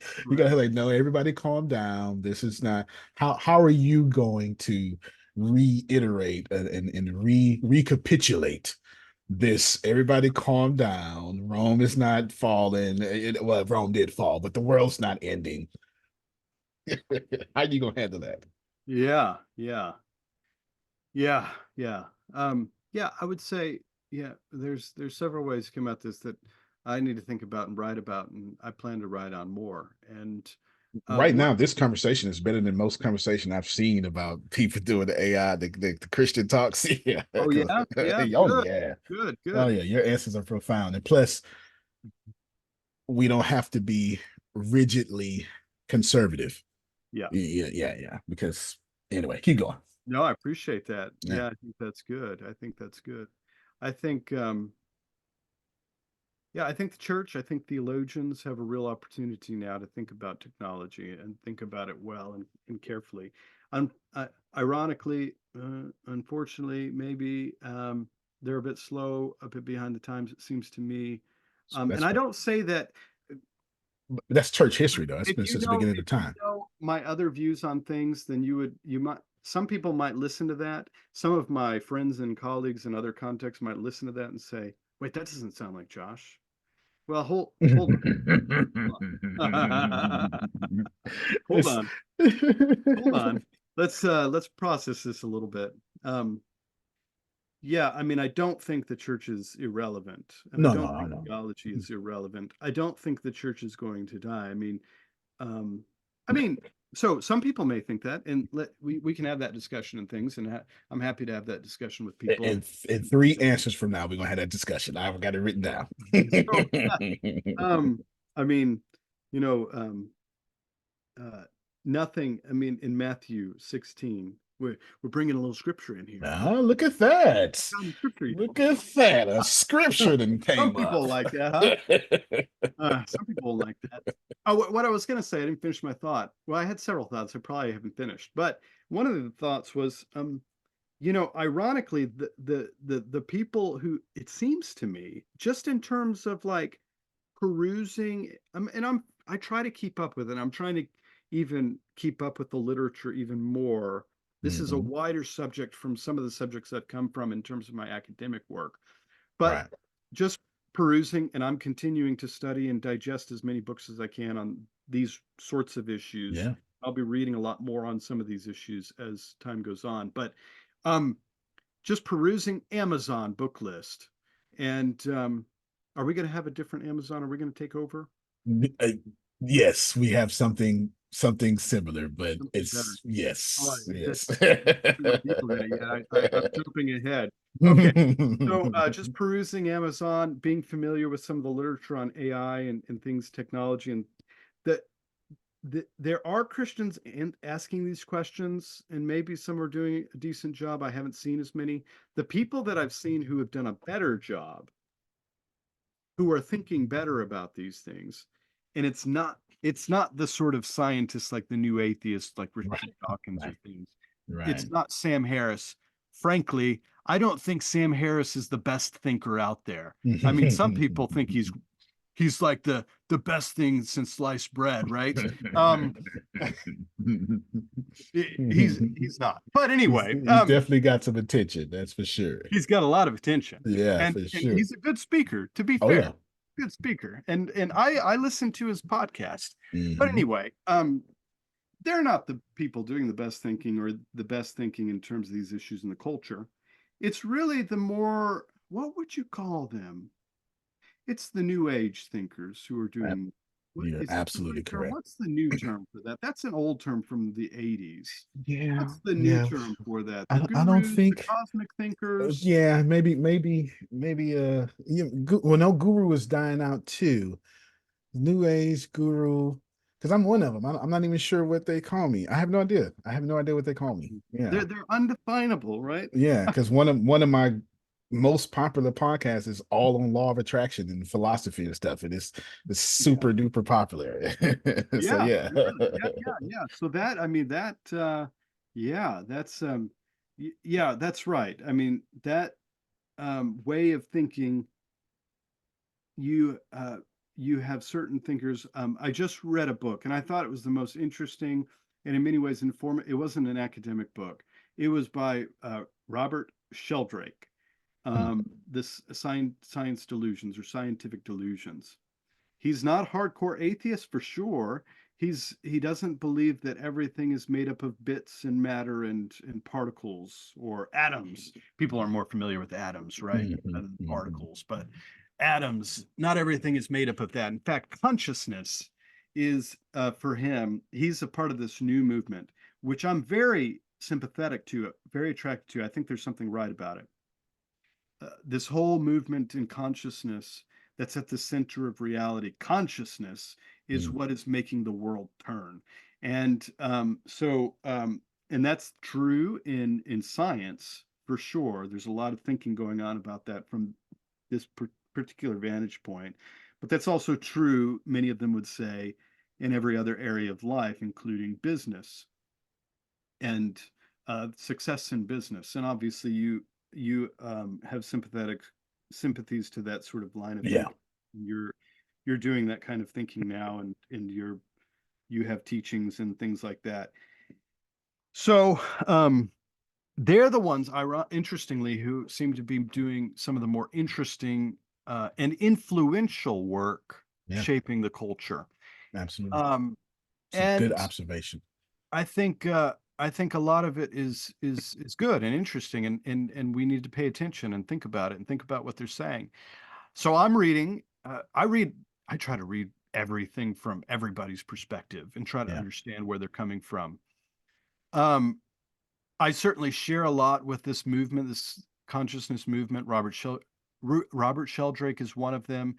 There's many Conscious leader. others. That's what they There's call many us. others. Conscious leaders. That's what they call Consciousness us. leaders, yes. There you go. And, and yeah, there's a There lot of you that go. going on at the Yeah. popular level as well as at the academic level. Yep. Bernardo Kastrup is a huge influence on me. Nice. He's leading the more on the academic, more intellectual side, the intellectual renaissance of what he calls idealism, or and that fits with consciousness or consciousness, Nice. sort of consciousness thinkers. And he's good friends with the more popular sort of guru intellectual consciousness Okay. thinker, You're gonna send me some of these podcasts, man. I need to Deepak jump on some of Chopra. these. Yeah, I need to, Yeah, oh yeah, Deep Choker is awesome. Yeah, send me some of these podcasts. I will. Yeah, there's lots of fascinating discussions taking place right now. And interesting, I mean, you see it's on TV too, but it's online. That's a whole nother set of discussions. I wonder what's going on with maybe mainstream news, these traditional sort of channels that we have. Is that going away as well? Is that starting to die away? Absolutely. No, Yeah, it's already dead. already dead. It's to give you some more ammo and fuel here. If it's I don't even have to be smart here, and I'm gonna share my screen here in a little bit and post us something you respond to. But the mere fact that PBS and well, let me be realistic, ABC and Peacock, they're starting streaming services tells you that they even know that that medium is dead. Cable television died during the pandemic. Here's why. Because the only thing that was keeping cable television alive was live sports and news. Once the pandemic happened and it taught baby boomers how to jump on streaming services, Yeah, because that's who keeps things alive, because most of your transfer of wealth is in the baby boomer generation. So once they started acting like millennials, anything that they're holding on to has died. It's just kind of like that King Saul thing. You're fired, but you're still in your position. yeah, By the next generation, these things will be dead. yeah, They're gonna be yeah. dead. They're It's the completely thing that technology does. gone. I'm so good. In fact, Non-existence. let me share my screen right now and have you comment to some of these things. I'm looking at our little script here, and it's just perfectly timed sections here. Here we go. Yeah. So 4 years ago, I was interviewed and wrote an article 4 years ago by Jerome Stevens, and I did 10 bold tech predictions that this tech millionaire says will happen in the next 10 years. And if I tell you that I do this stuff, I was 100% right. It's crazy. So there's a bunch of stuff, SpaceX, blah, blah, blah. We'll skip this, but I say social media, cloud computing, and artificial intelligence will radically change our day-to-day lives. Okay. And I'm going to read this for our audience, and you have the burden of responding to it. We were not ready, and somehow we were very prepared all for these technological innovations. Okay. And I'm going to skip down to this one here. I mean, in my opinion, and from this point on, the rest of this article would be my opinion, and it's propelled by my experience, my expertise, and my technological savvy. I want to give you my 10 bold technical predictions and business predictions that will happen by 2030. Here we go. And one of the first things I do in here, and I think it's up here, I say artificial intelligence and blockchain are going to be the two biggest things that's going to happen. And boy, was I right about artificial intelligence. Then down here, way down here, I say Amazon is going to use drones to to deliver our packages in less than an hour. That's absolutely coming. So here's the top 10 tech predictions. Number one, artificial intelligence. Number two, blockchain. Finance, data information, manufacturing, infrastructure, communications, human resources. That's all D6, by the way. Internet of Things, colleges and universities, and then Amazon would do drones. Now, here's the one thing I want to focus on real quick. And I want you to respond to this. Here are two simple facts missing in this article. which should now be added for comprehensive understanding to my top 7 bold predictions. Fact number 1, wherever there is confusion, there is poverty. Fact number 2, wherever there is confusion, there's an entrepreneur like me ready to swoop in to sell the solution to that confusion. All right. And then Wow. one more thing, one more thing. And then I brought up blockchain, and this is happening right now. Now, concerning, I'm gonna read. In fact, I'm gonna read it slow and word for word because I want everybody to hear what I saw coming. Now, concerning blockchain, money has 2 purposes: to be a medium of exchange and a storehold of wealth.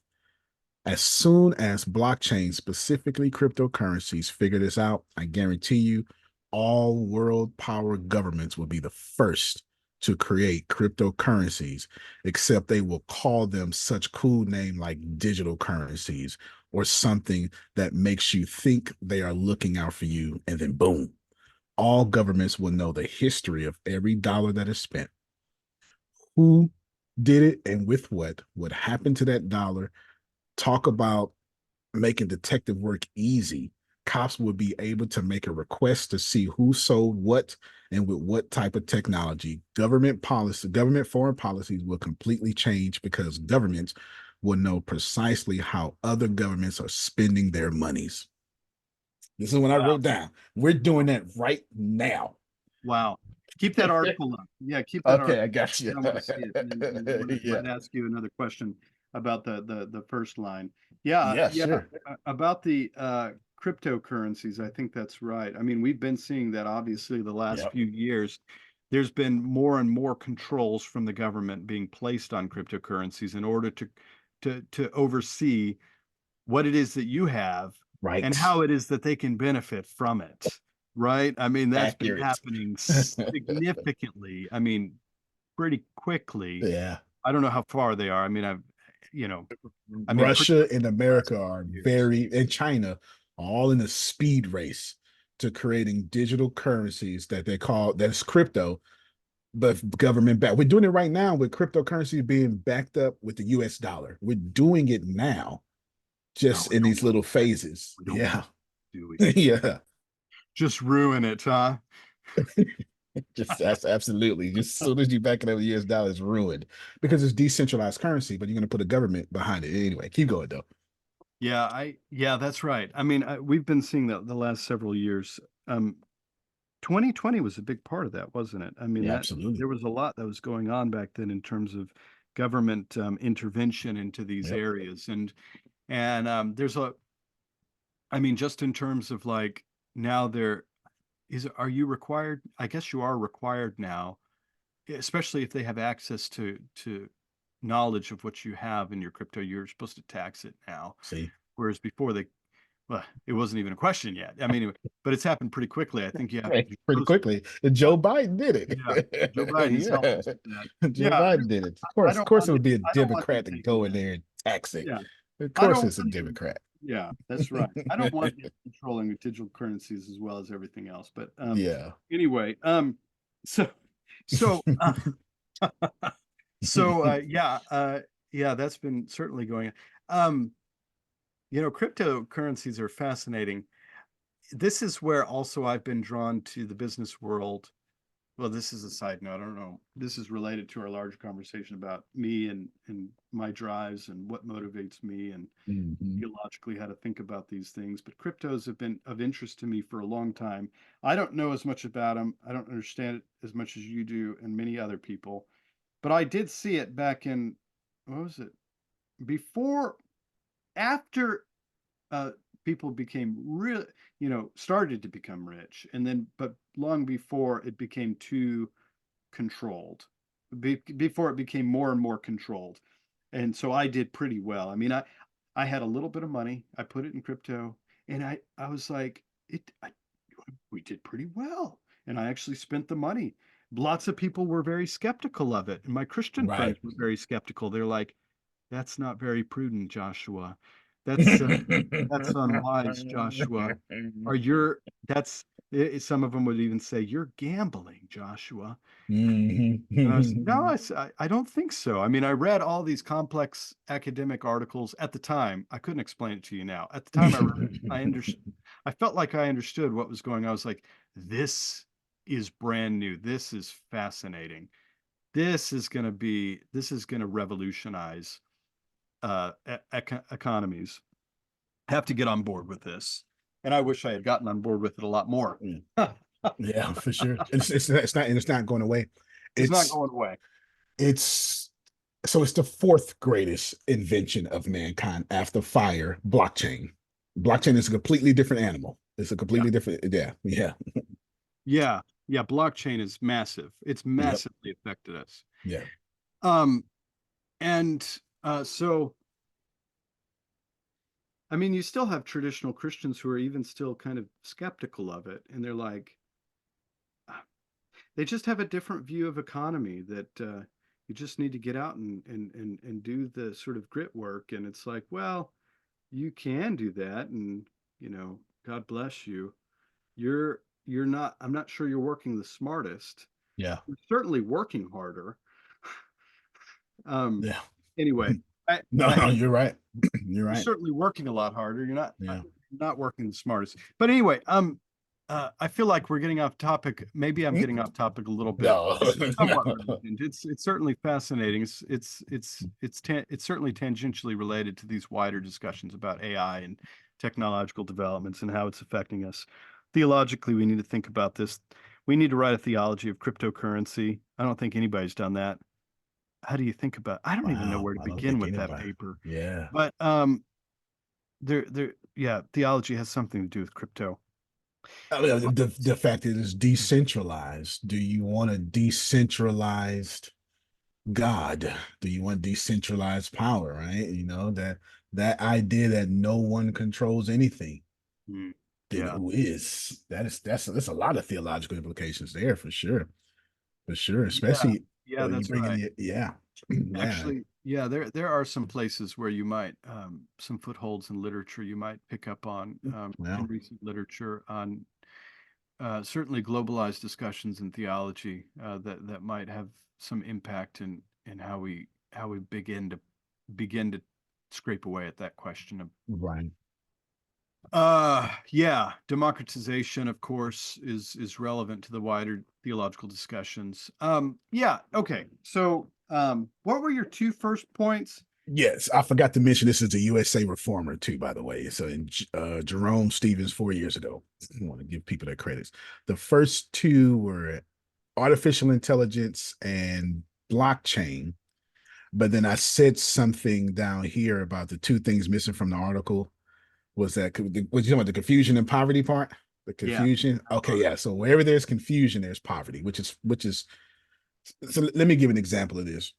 Beverly Hills Yeah, has one church 25 miles outside of Beverly Hills. yeah. I'm in the Bible Belt in Texas, Hmm. and 13 churches, 3 block radius. And that's not even an exaggeration. And wherever you see that, it's always a drug infested environment. Always. Hmm. It's always 100%, at least in America, wherever you see a bunch of churches or a bunch of religious establishments, it's always a gang related or drug infested or prostitution area. And Really? I'm not, yeah, Yeah. absolutely. And I'm not saying the church is at fault. I'm not saying this is a church issue. I'm saying when you have that many bodies of one body in one area, it causes confusion. Can you wear pants? Can you not? Can Hmm. women preach? Can they not? Are we Pentecostal? Are we Baptist? That's the confusion, not the actual placement of the big C. Not so henceforth, when I say church, I'll distinguish between little c, local body, and big C, mission of the church. So not the mission of the church is causing that drug infested, but all those little bitty local bodies creating the different ideas and ideologies there creates enough confusion for where poverty comes in.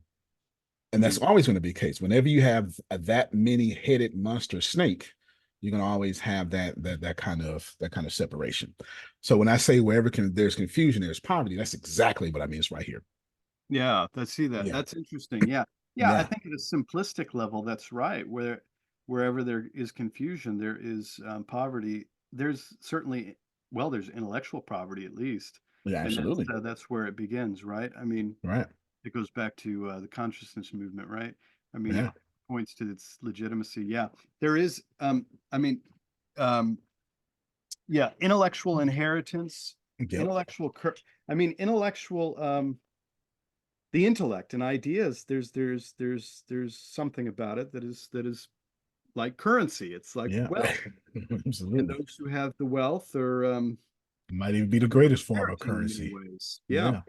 Yeah. Yeah, I think that's right. I mean, and it so it manifests itself in different ways. I wonder what the correlation is to the church. I mean, you may say that, yeah, there's different senses in which the church is in the place of confusion. Maybe the church has actually caused confusion. Well, There's a sense in that's which fair. You church definitely got is, to distinguish between the mission of the church and the local body itself. You definitely got to distinguish that because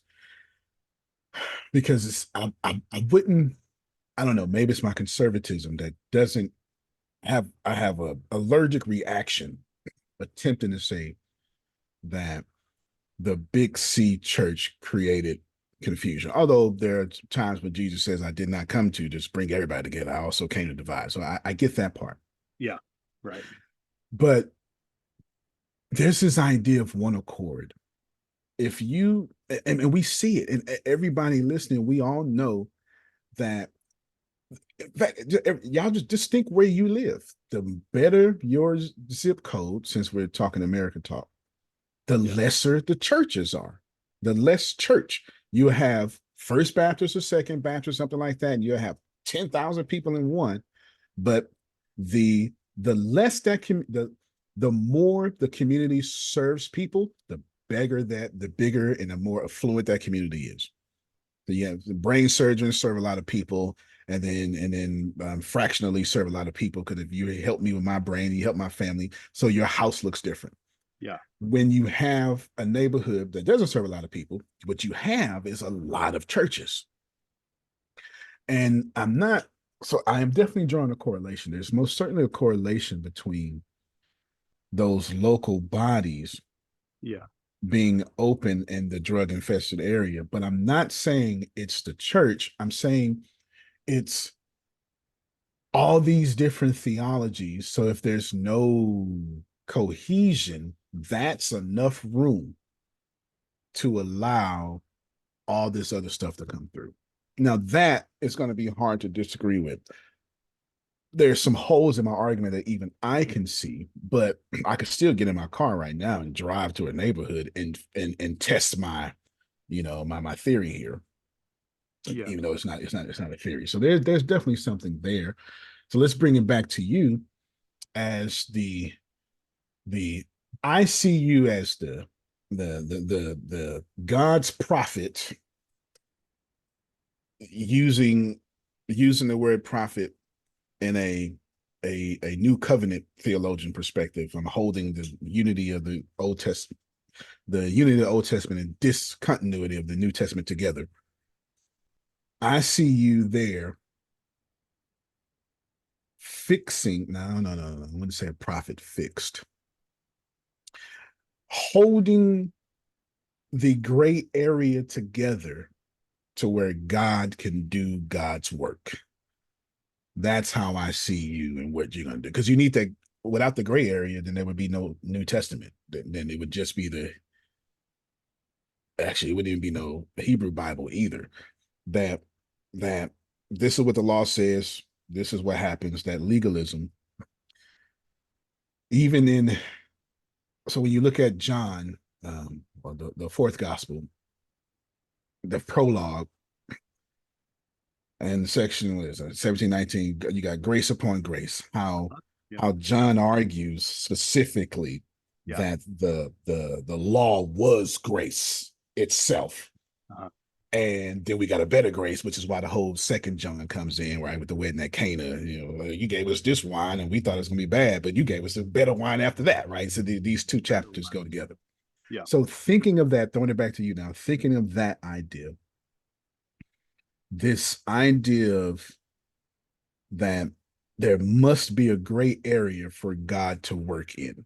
Must be, because we're no longer in the Garden of Eden, and we're not yet at I saw a new heaven and a new earth, and the new heaven descended, right? So we're not we're the here and not yet. We're not fully at Revelation 21, but we're no longer. Yeah. So we're after the cross, but not at Yeah. ascension, right? You're giving me lots of Okay. thoughts. Yeah. So Yeah, you're giving me lots of thoughts here. yeah, well, go ahead. You share all of them. Yeah. You ain't got to answer that. Just share those thoughts. Yeah, lots of thoughts. Yeah, let's see. It's What was it a going Joe Rogan to? Yeah. experience going on here. Yeah, right. This is long form. Yeah. Long form interview. Yeah. Um, yeah, yeah, and what's that other guy's name? The big prophet, psychologist, famous. You talking about Jordan Peterson? Yeah, Jordan Peterson. Yeah, Yeah. Jordan Peterson. He's Yeah, he does he's something he's similar he's a too. man amongst men for sure. He is. He is. Yeah, He's a prophet. I mean, he's got some insight, and yeah. I mean, and we need more. We probably need more of that right now Which in we sure do. culture. He's kind of a prophet himself. Ironically, we have more and more people coming in. I mean, because we have more and more gray areas, right? We have more and more intellectually gray areas. We have confusion right Right, now. We have ambiguities, even more ambiguities, right, and technology is raising more ambiguities. So we need right. more people that are not only are the Charles Darwin's That's a good point. the what was his prophet that he had his little sidekick. He was kind Oh, he was kind of the new atheist before there were new atheists. yeah. I Oh, forget what his was his name. name? I forget his name. It'll come to Let me, me. let me look it up while you talk. I forget his name. It'll come to me in a moment. But anyway, you have those. Charles Darwin, I mean, he was kind of the intellectual, and he was brilliant in many ways. I mean, Oh yeah, yeah. I don't I say that, and then I'm gonna have lots of my Christian friends be like, "Wait, are you affirming this or this or that?" Alfred Russell Wallace. Is that Uh, him? no, No, no. Okay, not him. it was his bulldog. I think he was called Bulldog. Oh, okay. It was the other who was it? You could probably find it real quick. But anyway, I mean, it'll come to me in a moment. I mean, it should uh let's see here. It'll come Thomas back up when you Huxley. answer another question. Thomas Huxley. Thomas Huxley. It doesn't matter, Oh, but okay. Thomas Huxley's the guy. That was his bulldog. He was kind of the popularizer of Darwin's thought, who was kind of Mhm. taking on the day and said kind of going after Right, those who were considered the intellectual conservatives of the day, who were housing right, their knowledge and not letting knowledge not they were kind of creating they were the fortress mentality creators, and he was trying to challenge them and go after them like a rabid dog, trying to change them, and eventually they did change. I mean, to some extent. And before anyone hears me, I'm not saying that Darwin was right. That's a more complicated discussion. I don't even think Darwin would say Darwin was right. No, no. And now we would, Yeah, right? I yeah, mean, even with the neo-Darwinians and yeah.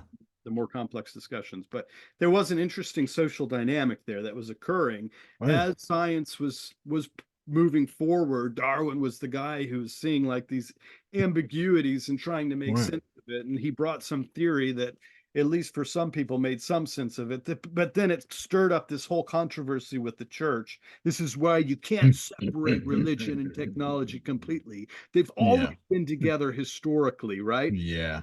Now he was right about a lot of things though. He's got a lot of good stuff going on Oh, for sure, and we sure. should Yeah, read him. yeah. I wouldn't want to reject Darwin completely. I mean, my young Earth creationist friends might hear me say that, but I'm not.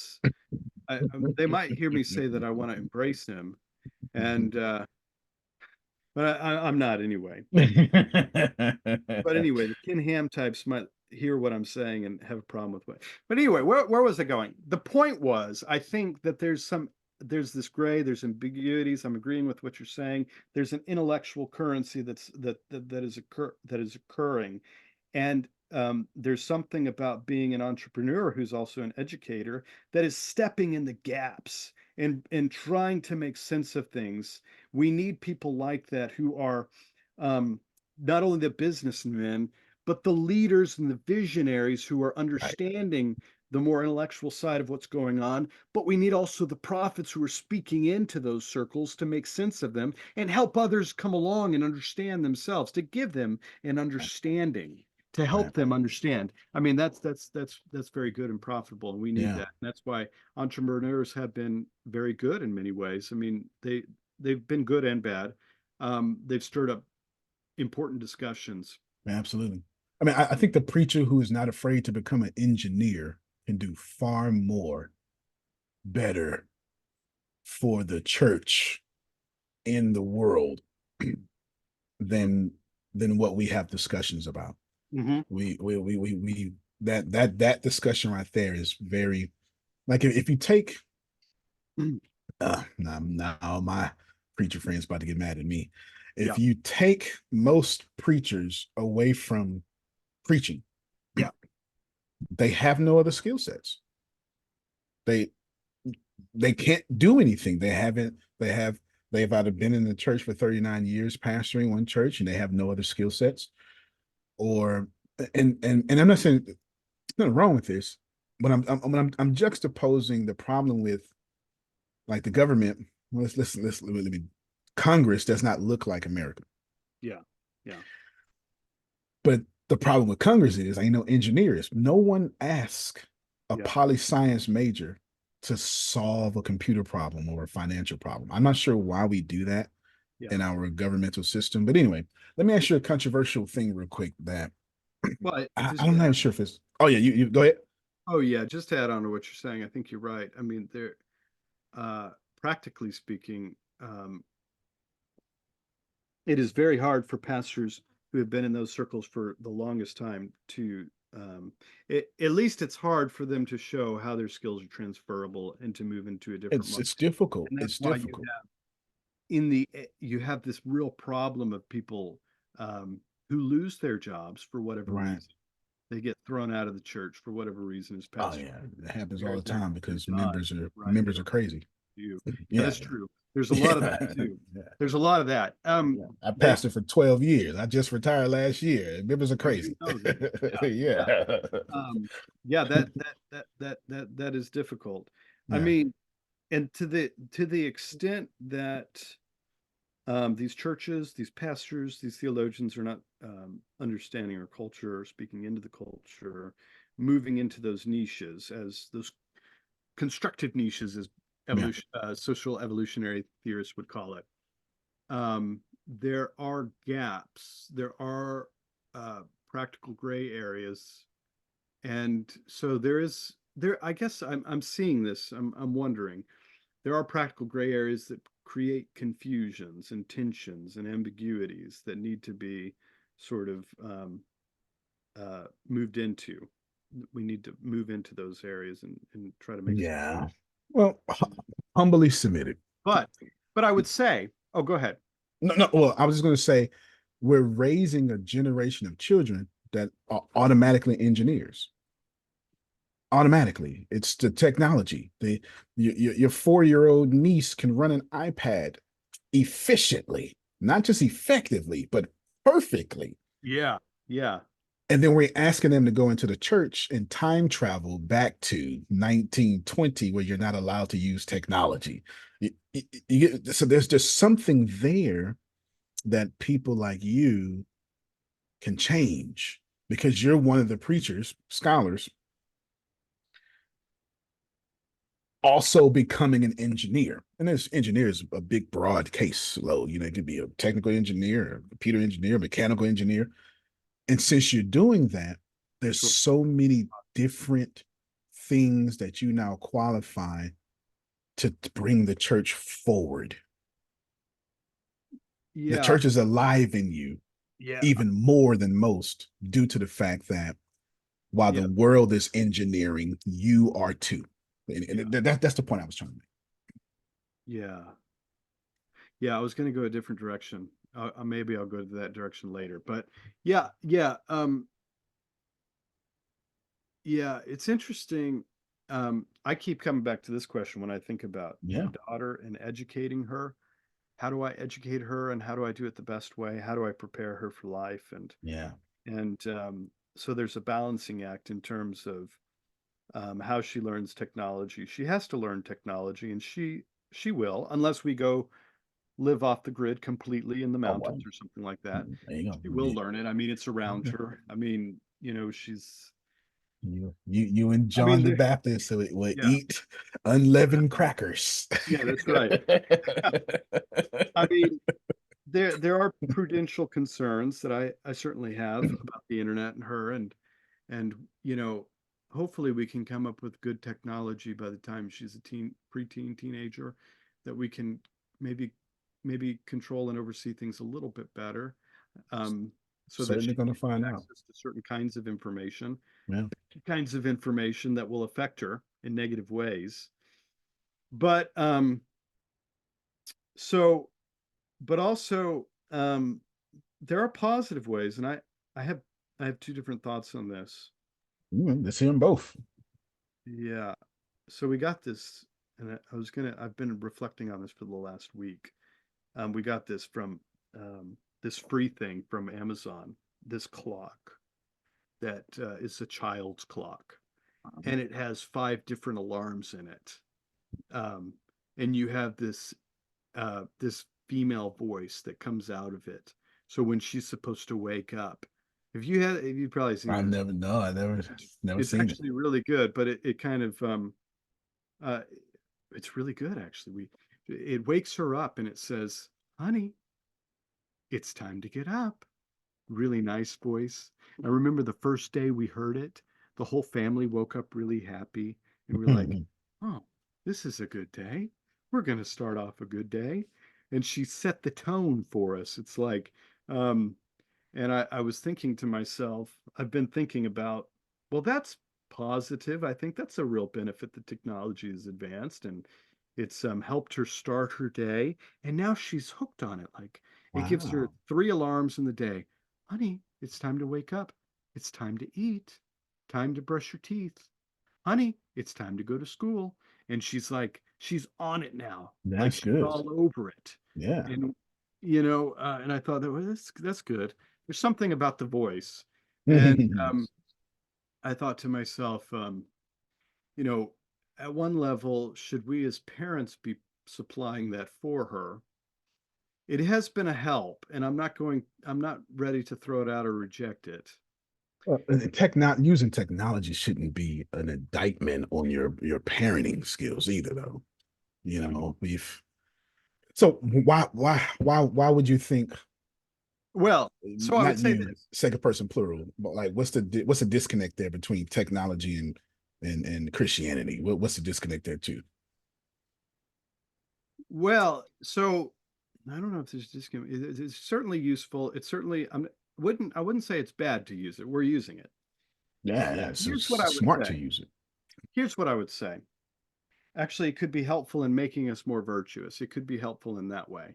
Well, I Yes. mean, here's the disconnect. It comes back to a kind of more fundamental conception of personhood, I um, don't know. and of personalism that I affirm that I don't think that we will. I don't think that. I think depending on decisions that we make, I don't think we're going to end up in some of the dystopians that some of the literature and the movies talk about, like Terminator and things like that. I don't think we're going to probably end up that way. Maybe we could, but I think at another level, I think there's something about the nature of personhood that cannot be reduplicated. This is it cannot be Facts. duplicated, and furthermore, it can't be even a perfect duplicate. So, I mean, this is a more fundamental philosophical conception I have of Sure. beings. In the creation of self in my book, this is where I really try to give a more detailed argument, philosophical argument for a theological conclusion about the nature of personhood. That I say, like science will never get us, never access, um, it'll never provide us with something that will replace the person. Hmm. And if I'm wrong, well then that would have pretty radical ramifications for my whole worldview and everyone. I mean, in the Wow. way that we've viewed things in the world before. So I think at one level, there's something about the nature of personhood that is fundamental to reality that technology Hmm. cannot satisfy, reduplicate, cannot mimic in some ways. We have even though now we have these deep fakes, This is good. they're really sophisticated now, right? There, Yeah, you so can't even last tell the several weeks difference. there You was can't a even tell the deep. difference. I know there was a deep fake between this whole controversy surrounding, what was Taylor Swift, right? Taylor Swift, right? Oh yeah, There was deep fake, and yeah, there's a whole controversy. yeah. Twitter took down the whole post. Yeah, yeah. That's pretty. I mean, that's kind of scary, That is scary. I And mean, if I somebody can do that, think she said she felt like she was being raped yes, millions of times. Every time someone would comment, I believe she said she felt like it was being raped, and that is powerful. that's profound. Yeah, It's that's a deep commentary on yeah, how yeah, we've literally created a whole nother reality, yeah. and we that whole reality about avatars, that movie from years ago, is becoming more of a reality now. But yeah, it's fascinating. That has all sorts of ethical problems that we need to talk about and we need to think Yeah, through, and we need to hit head on somehow. And there's yeah, always going to be menaces, and I mean, given original sin and the state of where we're at as human beings, there's going to be people who design things like that in more complicated ways, and we won't be able to shut it down. It's happening. yeah, I mean, yeah. it's powerful. I don't think we can completely control it. It's a No, beast that we've let out and no, we can't control it, right? no. But um but there's still something about the nature of personhood fundamentally Yeah. that cannot be mimicked. Now, you can mimic and you can duplicate, maybe you can duplicate my body, you can duplicate all the facets and characteristics of me, my various contingent identities that I have. You can duplicate that probably. Maybe we'll get so sophisticated that some scientists will if they can access you know my DNA and the RNA and all the various aspects of my biology, they can somehow um, uh, uh, uh, engineer my body in a lab that will have You, that will mimic me in multiple yeah. ways. But there's still something fundamental about me that makes me me. That my duplicate, no matter how perfect it Mm, is mm, mm. at the biological level, um, at the and if you stick an AI sort of program in the biology itself, well, we haven't done that yet. I'm sure we're going to do that sometime, right? Mhm.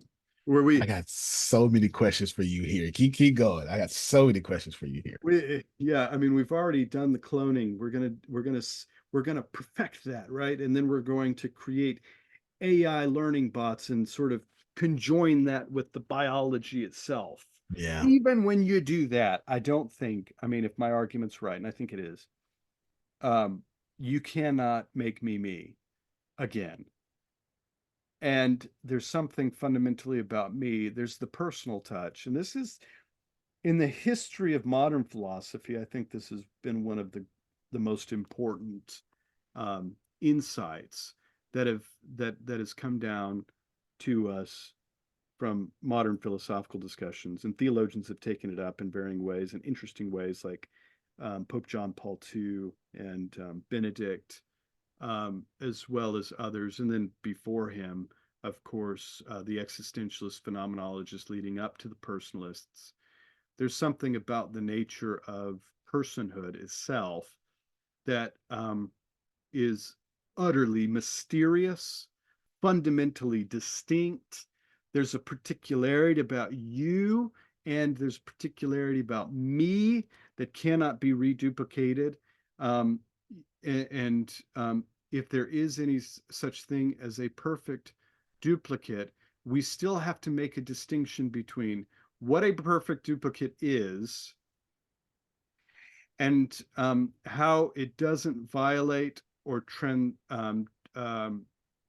Yeah, what's you have this whole new thing in modal logic about um, what's it called? Trans logic or something like that. Hmm. Um, you can't violate the law of identity, and there's something about the law of identity that is about, namely, you that is related to you that cannot be captured in a lab, in an AI, in a genetic code, or in an algorithm.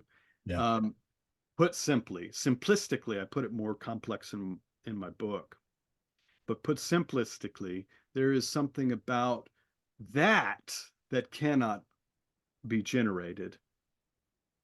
So much here. I'm going to ask a series of questions to you all about this here. But at the end of the day, it's clear that you're saying we can get a perfect imitation of you, Mhm. but it won't be you. The imitation, it would be an imitation. It will, but it won't be you. I think, Okay. Yeah, yeah, okay, yeah. I, No, no, I, no, no. That's the first one. yeah, That's the first question. You got it. yeah, I think that's right. Yeah, no matter how perfect the imitation is, what is it perfectly imitating is a more fundamental question. And if it is perfectly imitating you at these varying levels, there's still something that is inexplicable about you that makes you you that cannot be explained by that. This is perfect because we're getting here with AI. This is perfect. We're getting here with AI right now, and I'll explain some of the technology behind it. But okay, on this, and please bring up your book and all that stuff.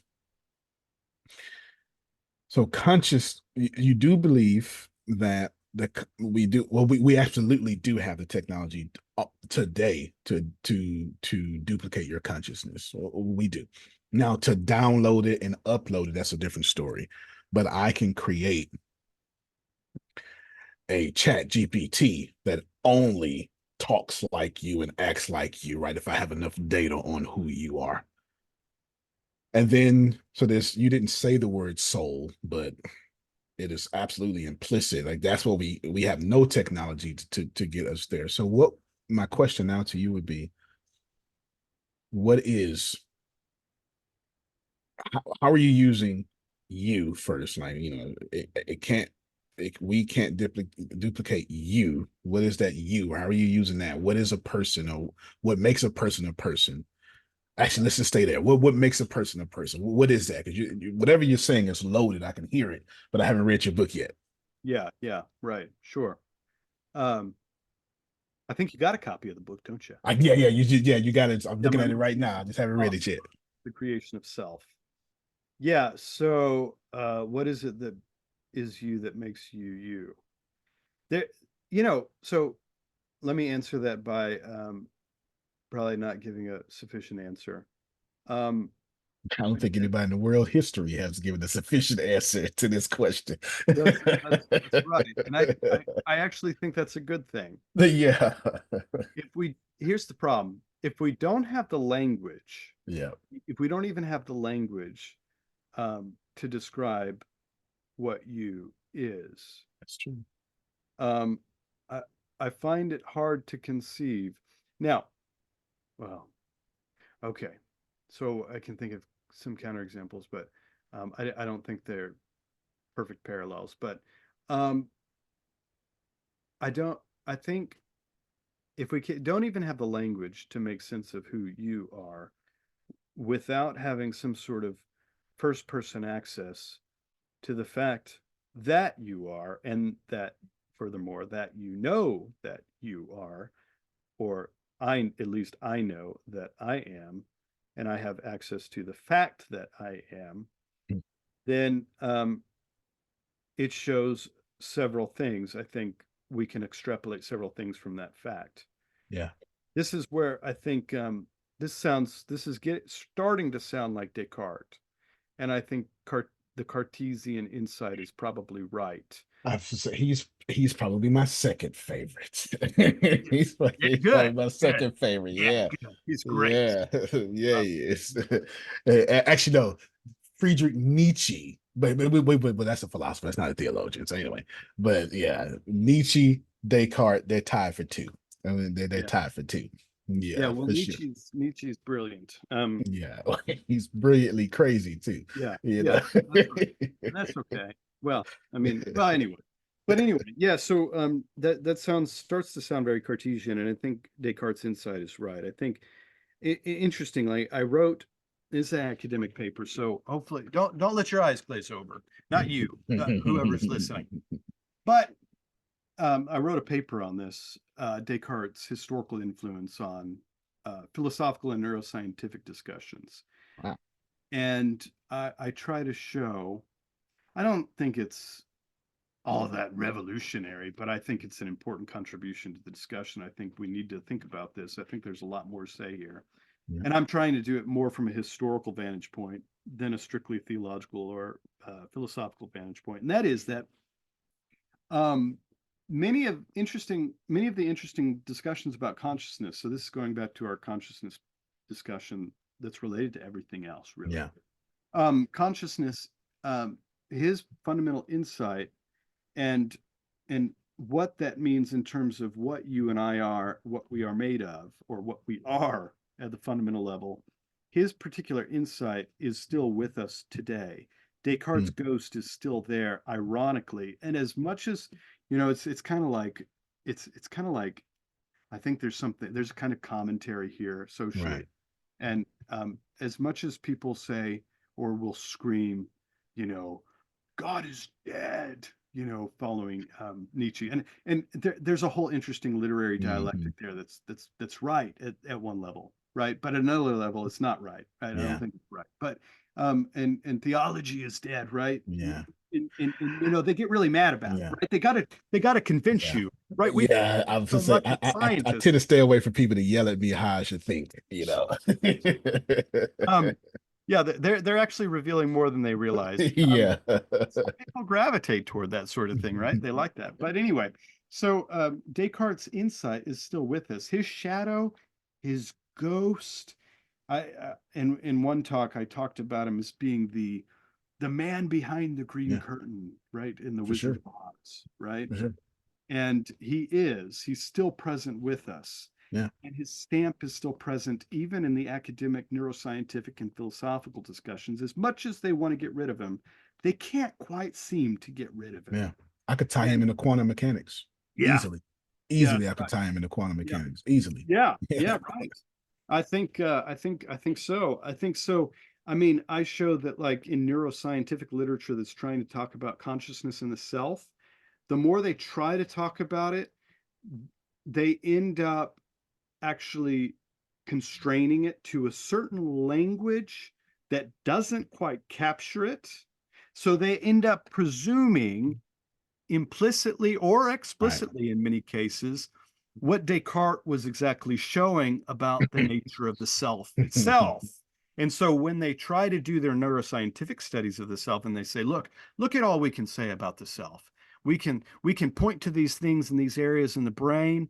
And I actually point to one famous article by the famous neuroscientist uh, Sean Gallagher. Sean Gallagher and Kai Vogley, they wrote this article. Sean Gallagher's famous neuroscientist of self and consciousness, and he does a lot of work on this, thinking about it. But it's interesting. You look carefully at their article. What they're doing is they're trying to show, okay, here's how we move forward in making sense of the self itself using neuroscience. Ironically, what they end up doing is they end up employing an implicit dualism that follows from Descartes' insights from the beginning. That was They end profound. up saying this, and this is getting back to the whole linguistic Yeah. question about why we cannot control the self. There's always something indeterminate about the self. So we could talk about those different implications, especially in terms of free will, if there is such a thing as free will anymore or not.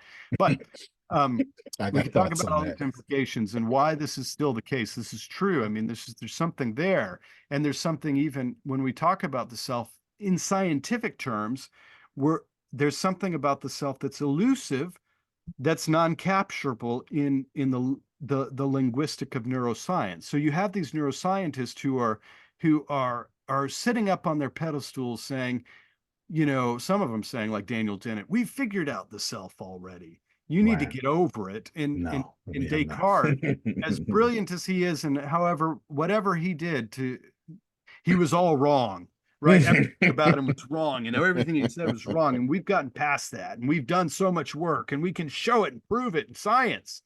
It's like, well, I don't actually know. Actually, I don't think you can. What you end up doing, and they do it explicitly in their article, is they employ this language and they say, okay, now we need to use a linguistic strategy so that we can do this. Now, here's where they're being a little deceptive. Right. Hmm. Maybe they don't even know it. They don't mean it. Maybe they're not Probably not. intending it. They Probably think not. it's true, but they're using a linguistic strategy and they're saying, now, um, look at these correlations in the brain to the self, consciousness, to the way the person's feeling and emotions and intentional states and all that. Now, we need to talk about that in the terms of the neurons firing. And if we do that, then we are actually able to devise a language that's sophisticated enough to talk about the nature of the conscious self. But what they end up doing is far from it.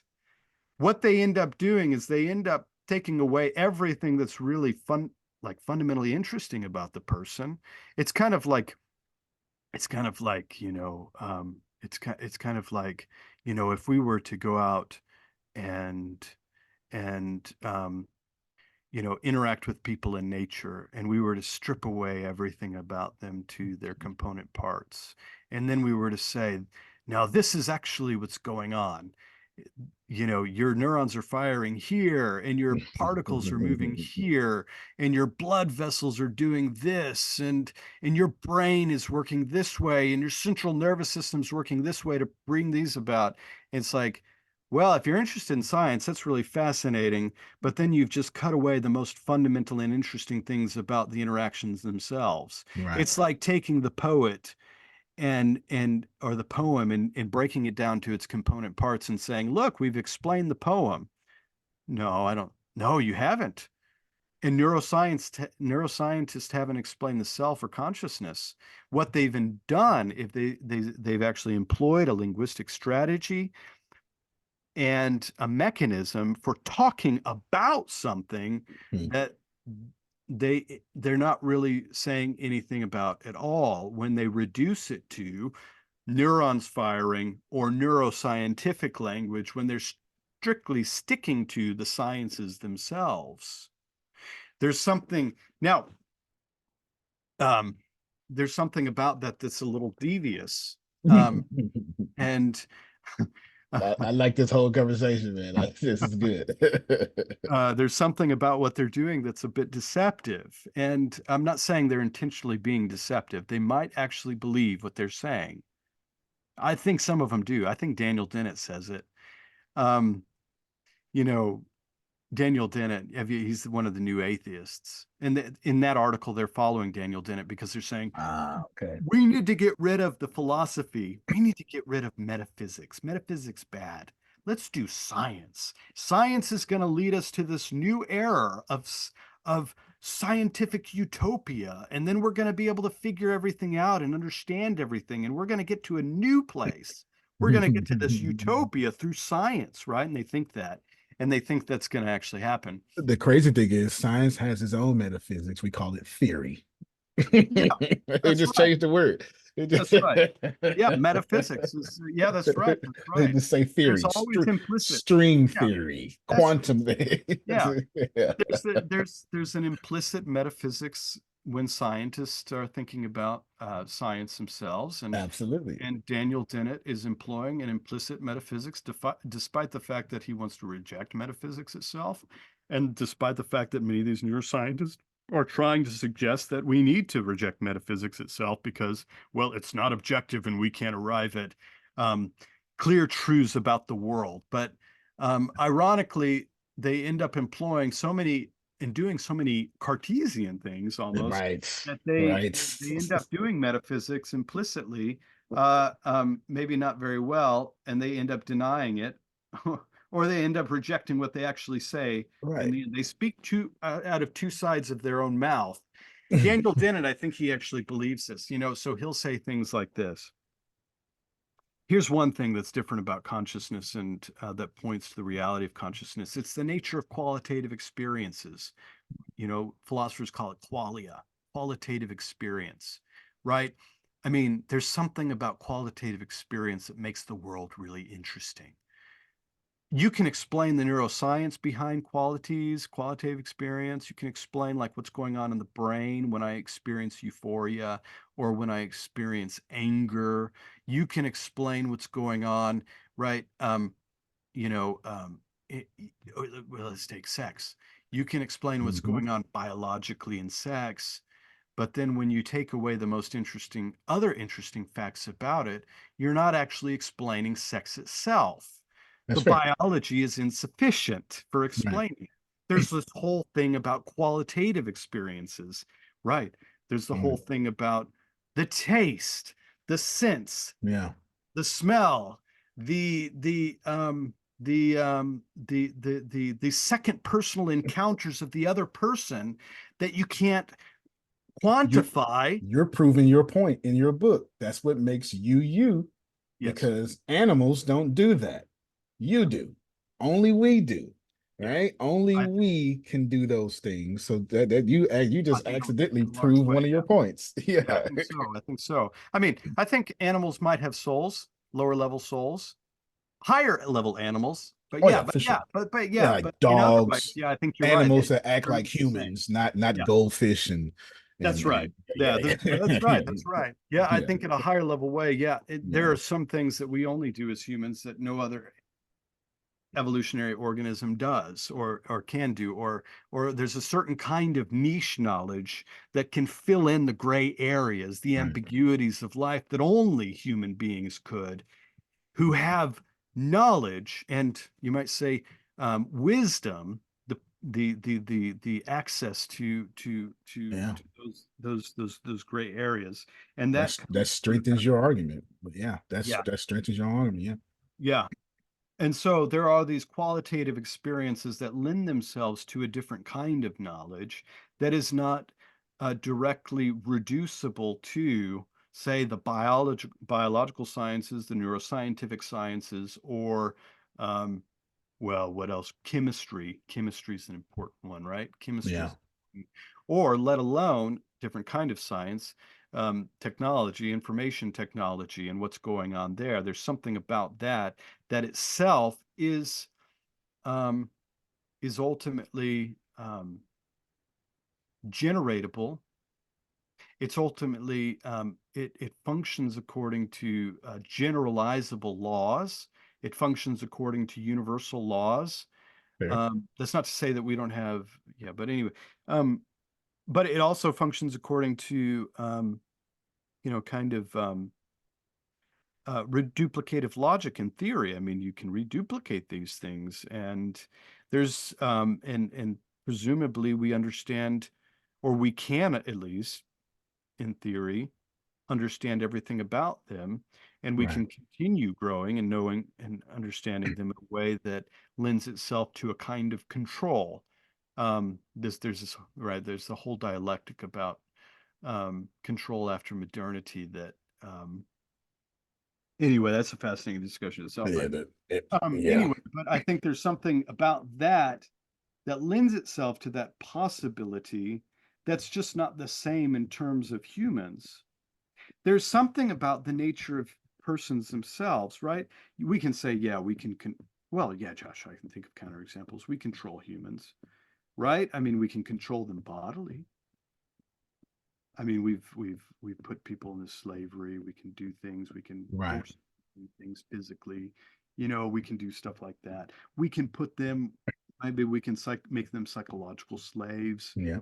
enslave them to their own minds, and that happens, of course, but there's something about them that you can't control. I mean, there's an insight, and I think maybe some people would say I'm taking this maybe No, too far, but I think it's right when Jesus says, fear not the man who can destroy the body, but God who can destroy the soul in hell, or throw the, depending on translation, throw the soul into hell. right, There's something about the nature of the person that is his or her soul that makes them who they are, that makes me me and you. I am me because of the right, soul that I am.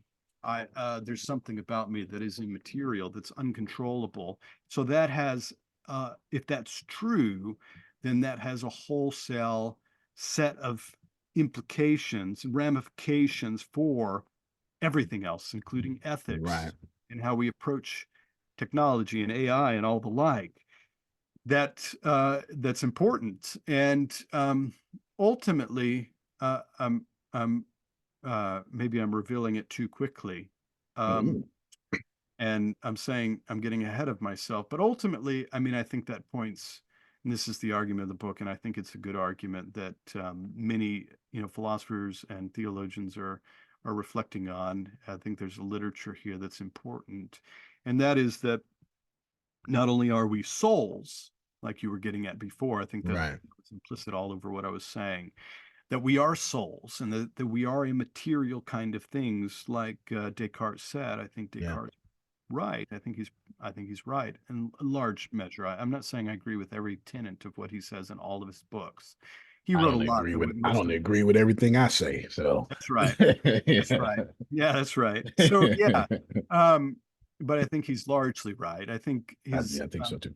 I think his intuition was basically right, and the intuition that leads to the fact of my being me and the ground of me being an immaterial kind of thing, a substance or a soul that is, that even transcends the body and bodily events, physical events themselves, something that is more than that. Yeah, That is what makes me me, and that what makes other persons the kinds of persons that they are. yeah. Um, and this ultimately leads not only to that, but then it leads to a further conclusion that, well, there's something about me. I'm contingent, I think. I came into being. Unless you buy into a kind of eternal you, or you buy into reincarnation. That's a bigger discussion, of course. Okay. Unless you buy into that, then I would say there is something about you that came into existence. And so that requires, I mean, if Leibniz is right, and I think he is right, the principle of sufficient reason, that requires a kind of sufficient reason for your existence. Or putting it in causal terms, a sufficient causal reason for Mhm. your existence and for my existence that is required to make sense of. Now, if that's the case, then we're getting really close to something like a being like God Well, that brings you and I into existence. but isn't that the point of theosis, Eastern, so separating Western Church from Eastern Church? Um, the entire Byzantine theosis, Eastern Empire would say God became man so man could become God. Yeah, That's in the sacred text for most. No, explicitly. That's the yeah, whole point. We're gonna take off the corruptible, put on the incorruptible, right? This yeah, is so. So, what would you? How do you fit in there with yeah, what you're saying? yeah. That's good. So this opens up the door to, um, and I think when we start thinking and taking seriously the nature of consciousness, Mm, and this is where we have to go. I mean, we have to go into the nature of consciousness to yeah, make. that's why I like quantum physics so much because it's the closest science we have to do so. That's right. Yeah. Yeah, I think quantum physics leads us. There's a lot of works being done by my mentors, Bruce Gordon, Stephen Priest, to argue from quantum physics to a particular conception of God. Now, they both come to different conceptions of God, which is fascinating. But anyway, the point is consciousness is at the center of all of these discussions, and it's at the center of technology discussions as well as ethical discussions. And That's so we fair. have to explore it through that medium. And I don't think that medium can be completely duplicated or completely grasped Right. or controlled or contained, you might say, in our avatar or whatever it is. Can be contained there, can be manifest there. There's empirical evidence there. Even the empirical, at one level, depends upon something Yeah. even more fundamental about you and me. And uh, this is this is fascinating because it gets at the heart of, I think, um, getting at more deep discussions that are religious in nature, and people go in different directions. And it is more difficult when you start thinking about consciousness. It's more difficult to make uh, uh, uh, demarcations between the different conceptions of God and his relationship to reality. So certainly you have theosis in the Eastern tradition. In the Western tradition, I think you still have that, although it's not as prominent as it is in the Yeah, East. because we need that point of conversion. We absolutely need that. When did Christ come to you? When did you change? We absolutely need that. Yeah. Yeah, yeah. So I think in the West you have what's called deification, often they call it that. Now, there's lots, this consciousness does open us up to that question because in the conscious space, we as a, we were kind of touching Right. on this. We were kind of inching toward this before, kind of grazing here, getting there. We're kind of getting there. Um, uh, in conscious, yeah, I mean, this is where conscious space can't be completely controlled or capitalized in terms of scientific language. Right. And I would even say, furthermore, even by philosophical language, it's going to, at some level, be inadequate. It's not going to fully grasp or it's not going to fully arrive at that horizon. Mhm. And so that in that horizon, um, there obviously are deeper discussions that need to be had. I think there are ways to have those discussions and arrive at conclusions. There are deeper horizons that need to be had, and people end up in different directions. Some end up in more Buddhist conceptions of reality. Some end up in more Christian conceptions of reality. Some end up in more Eastern Christian conceptions of reality. And I think this is where, like, um, well, yeah, theology is going to give answers to those kinds of questions, philosophical questions. And this is I mean, consciousness is really where the meeting point is. There's a horizon there that is rich now, and it's starting to open up even more in other areas and avenues of discussion in business and the like. We're seeing, I mean, I think we're seeing um, in some ways maybe greater levels of awareness at some in some ways. I mean, but this is also this is this is also this is also scary and at one level, because when you start going down that line and you start making decisions about your worldview, that's not only going to impact how you see everything else, which it does, right?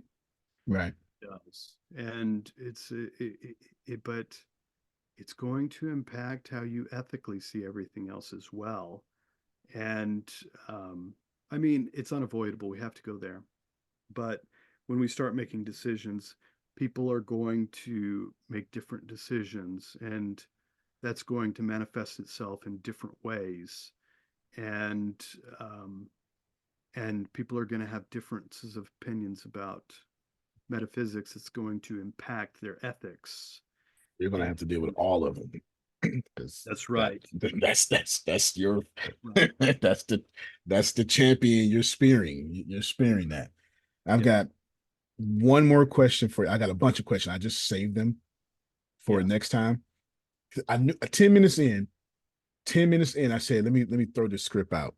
and let me do this. And then the next one, I'm going to go to the script. I'm going to say, so you're the youngest.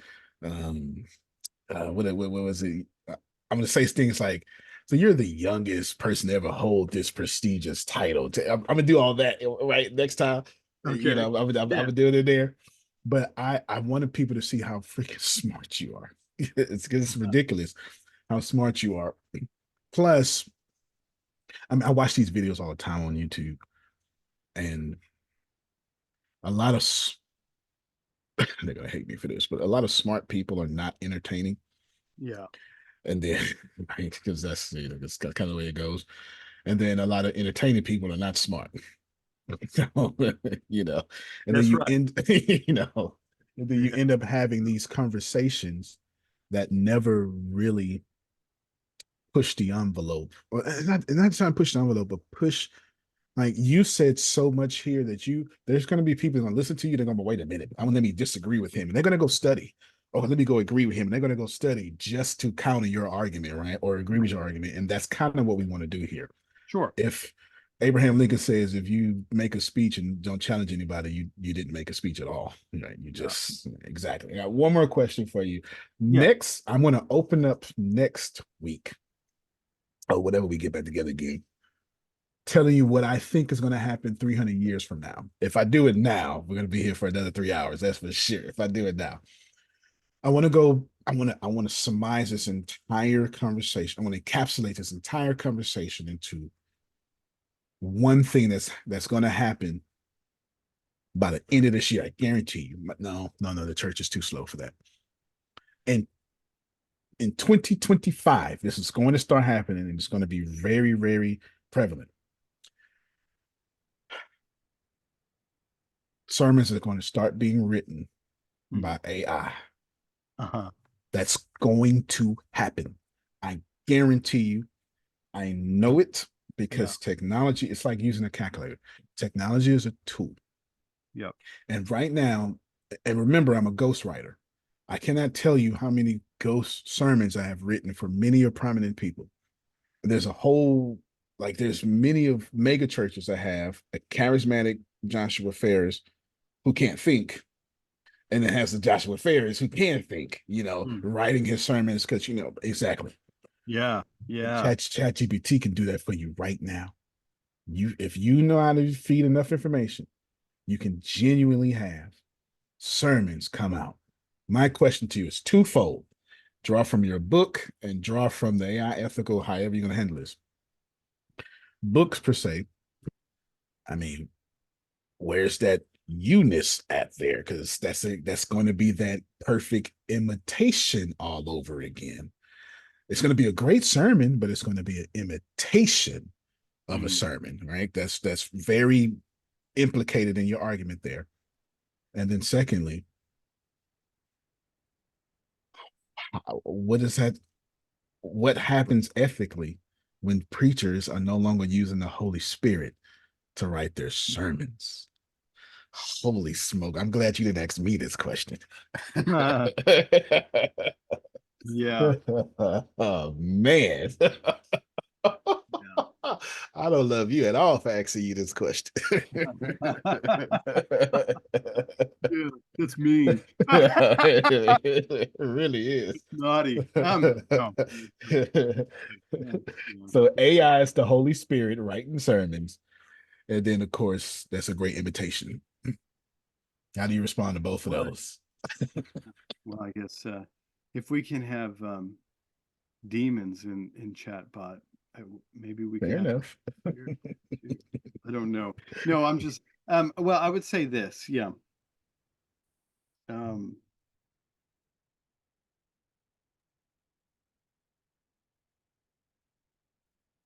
yeah, there's a few different ways to answer this. I mean, where is the person in that?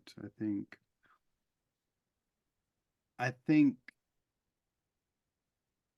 whilst I'm dubious that AI will be sophisticated enough. I think you're going to disagree with me here, but hear me out, and we can Yeah, yeah. get into different tests. There's obviously the old Turing test we can look at, but then there's the Yeah. Loveless test, and I don't think AI is going to pass that. I don't think AI is going to create new things. Now, that's a fuzzy term, right? Yeah. Fair enough. Nah, I get it. I mean, AI is still going to um, it's the algorithm is going to get even more complicated, and then it's going to be able to perform at a higher level, and it's going to be able to do more things. And it's always going to be working on the algorithm that's inputted into it. And secondly, it's always going to be dependent upon the information that is out there for it to work with. So yes, obviously we can have these really high complex things that help us and for good things and bad purposes. And I was listening to this ethical discussion about chat like AIs and how sophisticated like your AI girlfriend could be, and like she keeps learning you more and That's more, and then absolutely she'll going to get happen. deeper and deeper and deeper into it. This guy was relaying this information. He was like, she kept saying things that I wanted to hear, and I kept Yep. going deeper and deeper into it. And the way she responded to me was the way it was almost perfect, That's right. and I wanted it. And then I That's kept right. wanting more, and then he couldn't give it up, right? And so there's a whole ethical dimension there that's problematic. But That, anyway, well, I that was give you a tangent, but I would 2 years for say that's a normal thing. Yeah. I hope not. That actually I think is concerning. But Yeah. but that's a larger discussion. That's a different discussion.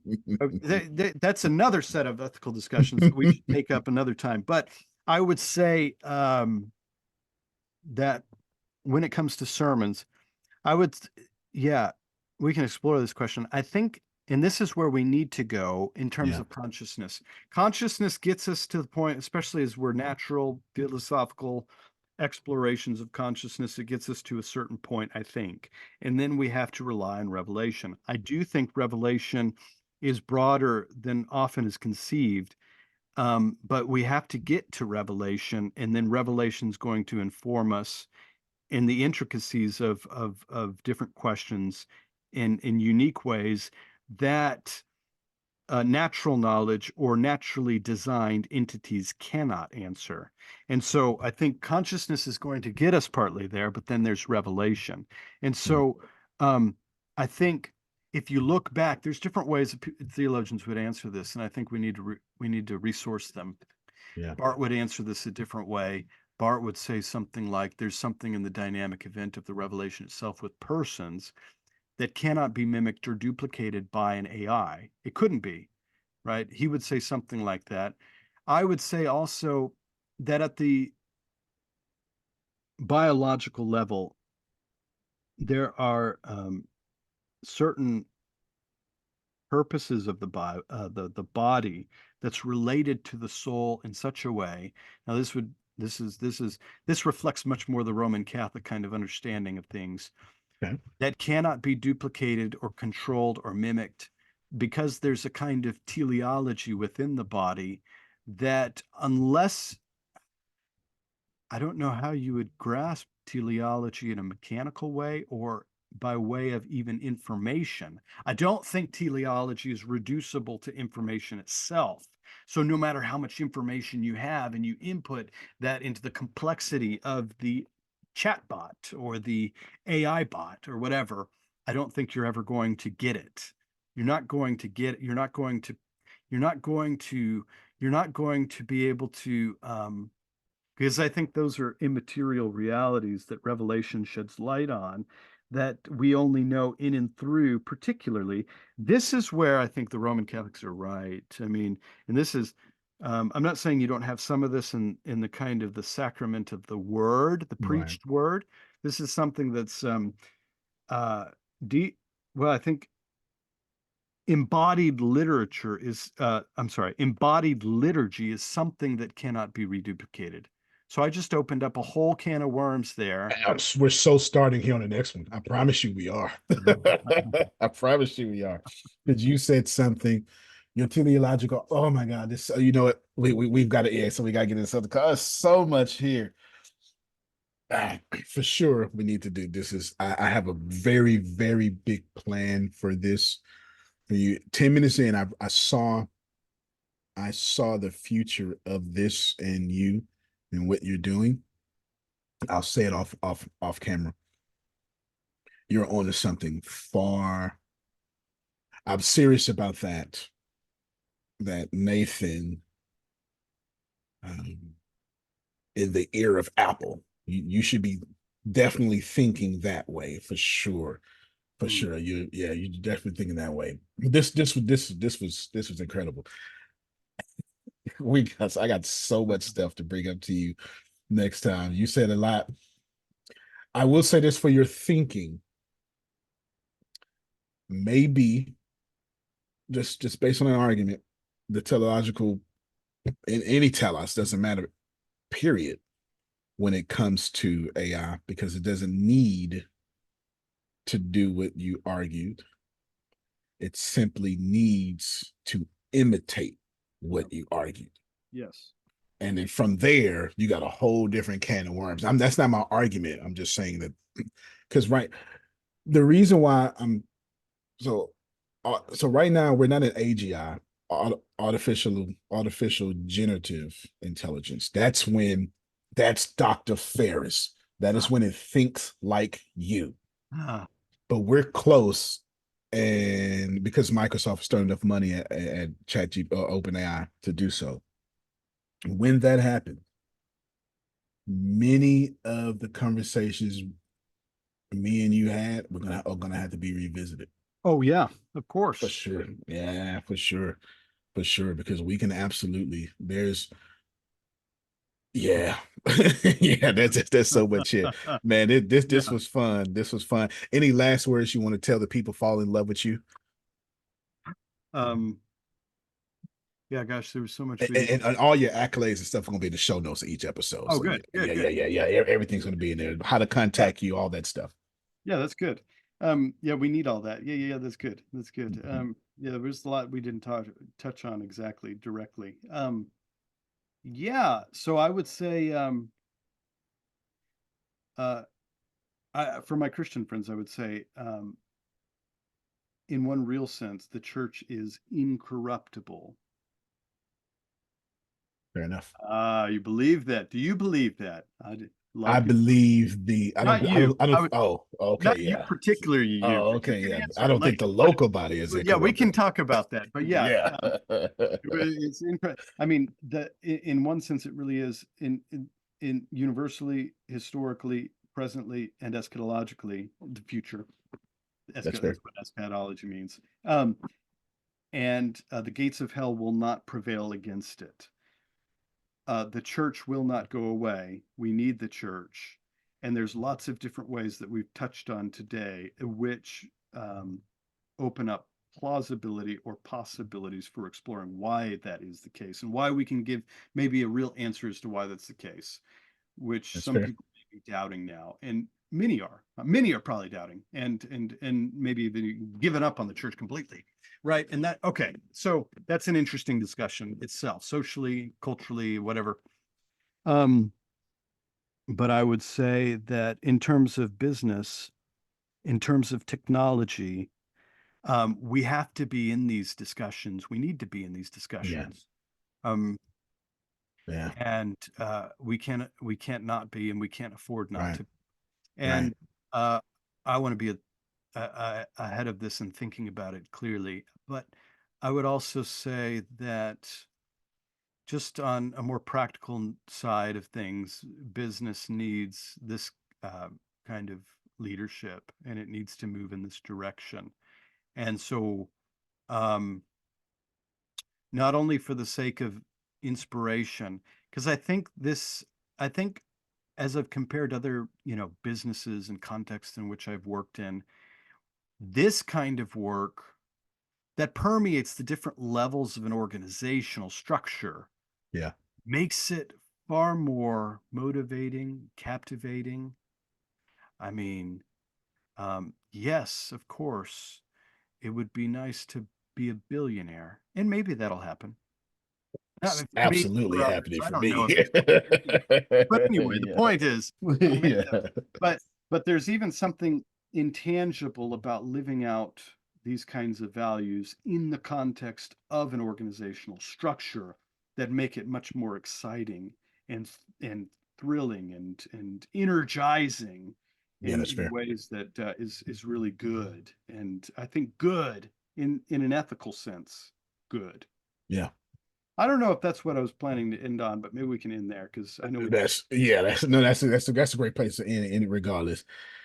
The only thing I would say is I have nothing to add to anything. The only thing I would say is CEOs like me, especially I'm weird because I can do theology and science, but I'm far more engineer than I'll ever be theologian, I suppose.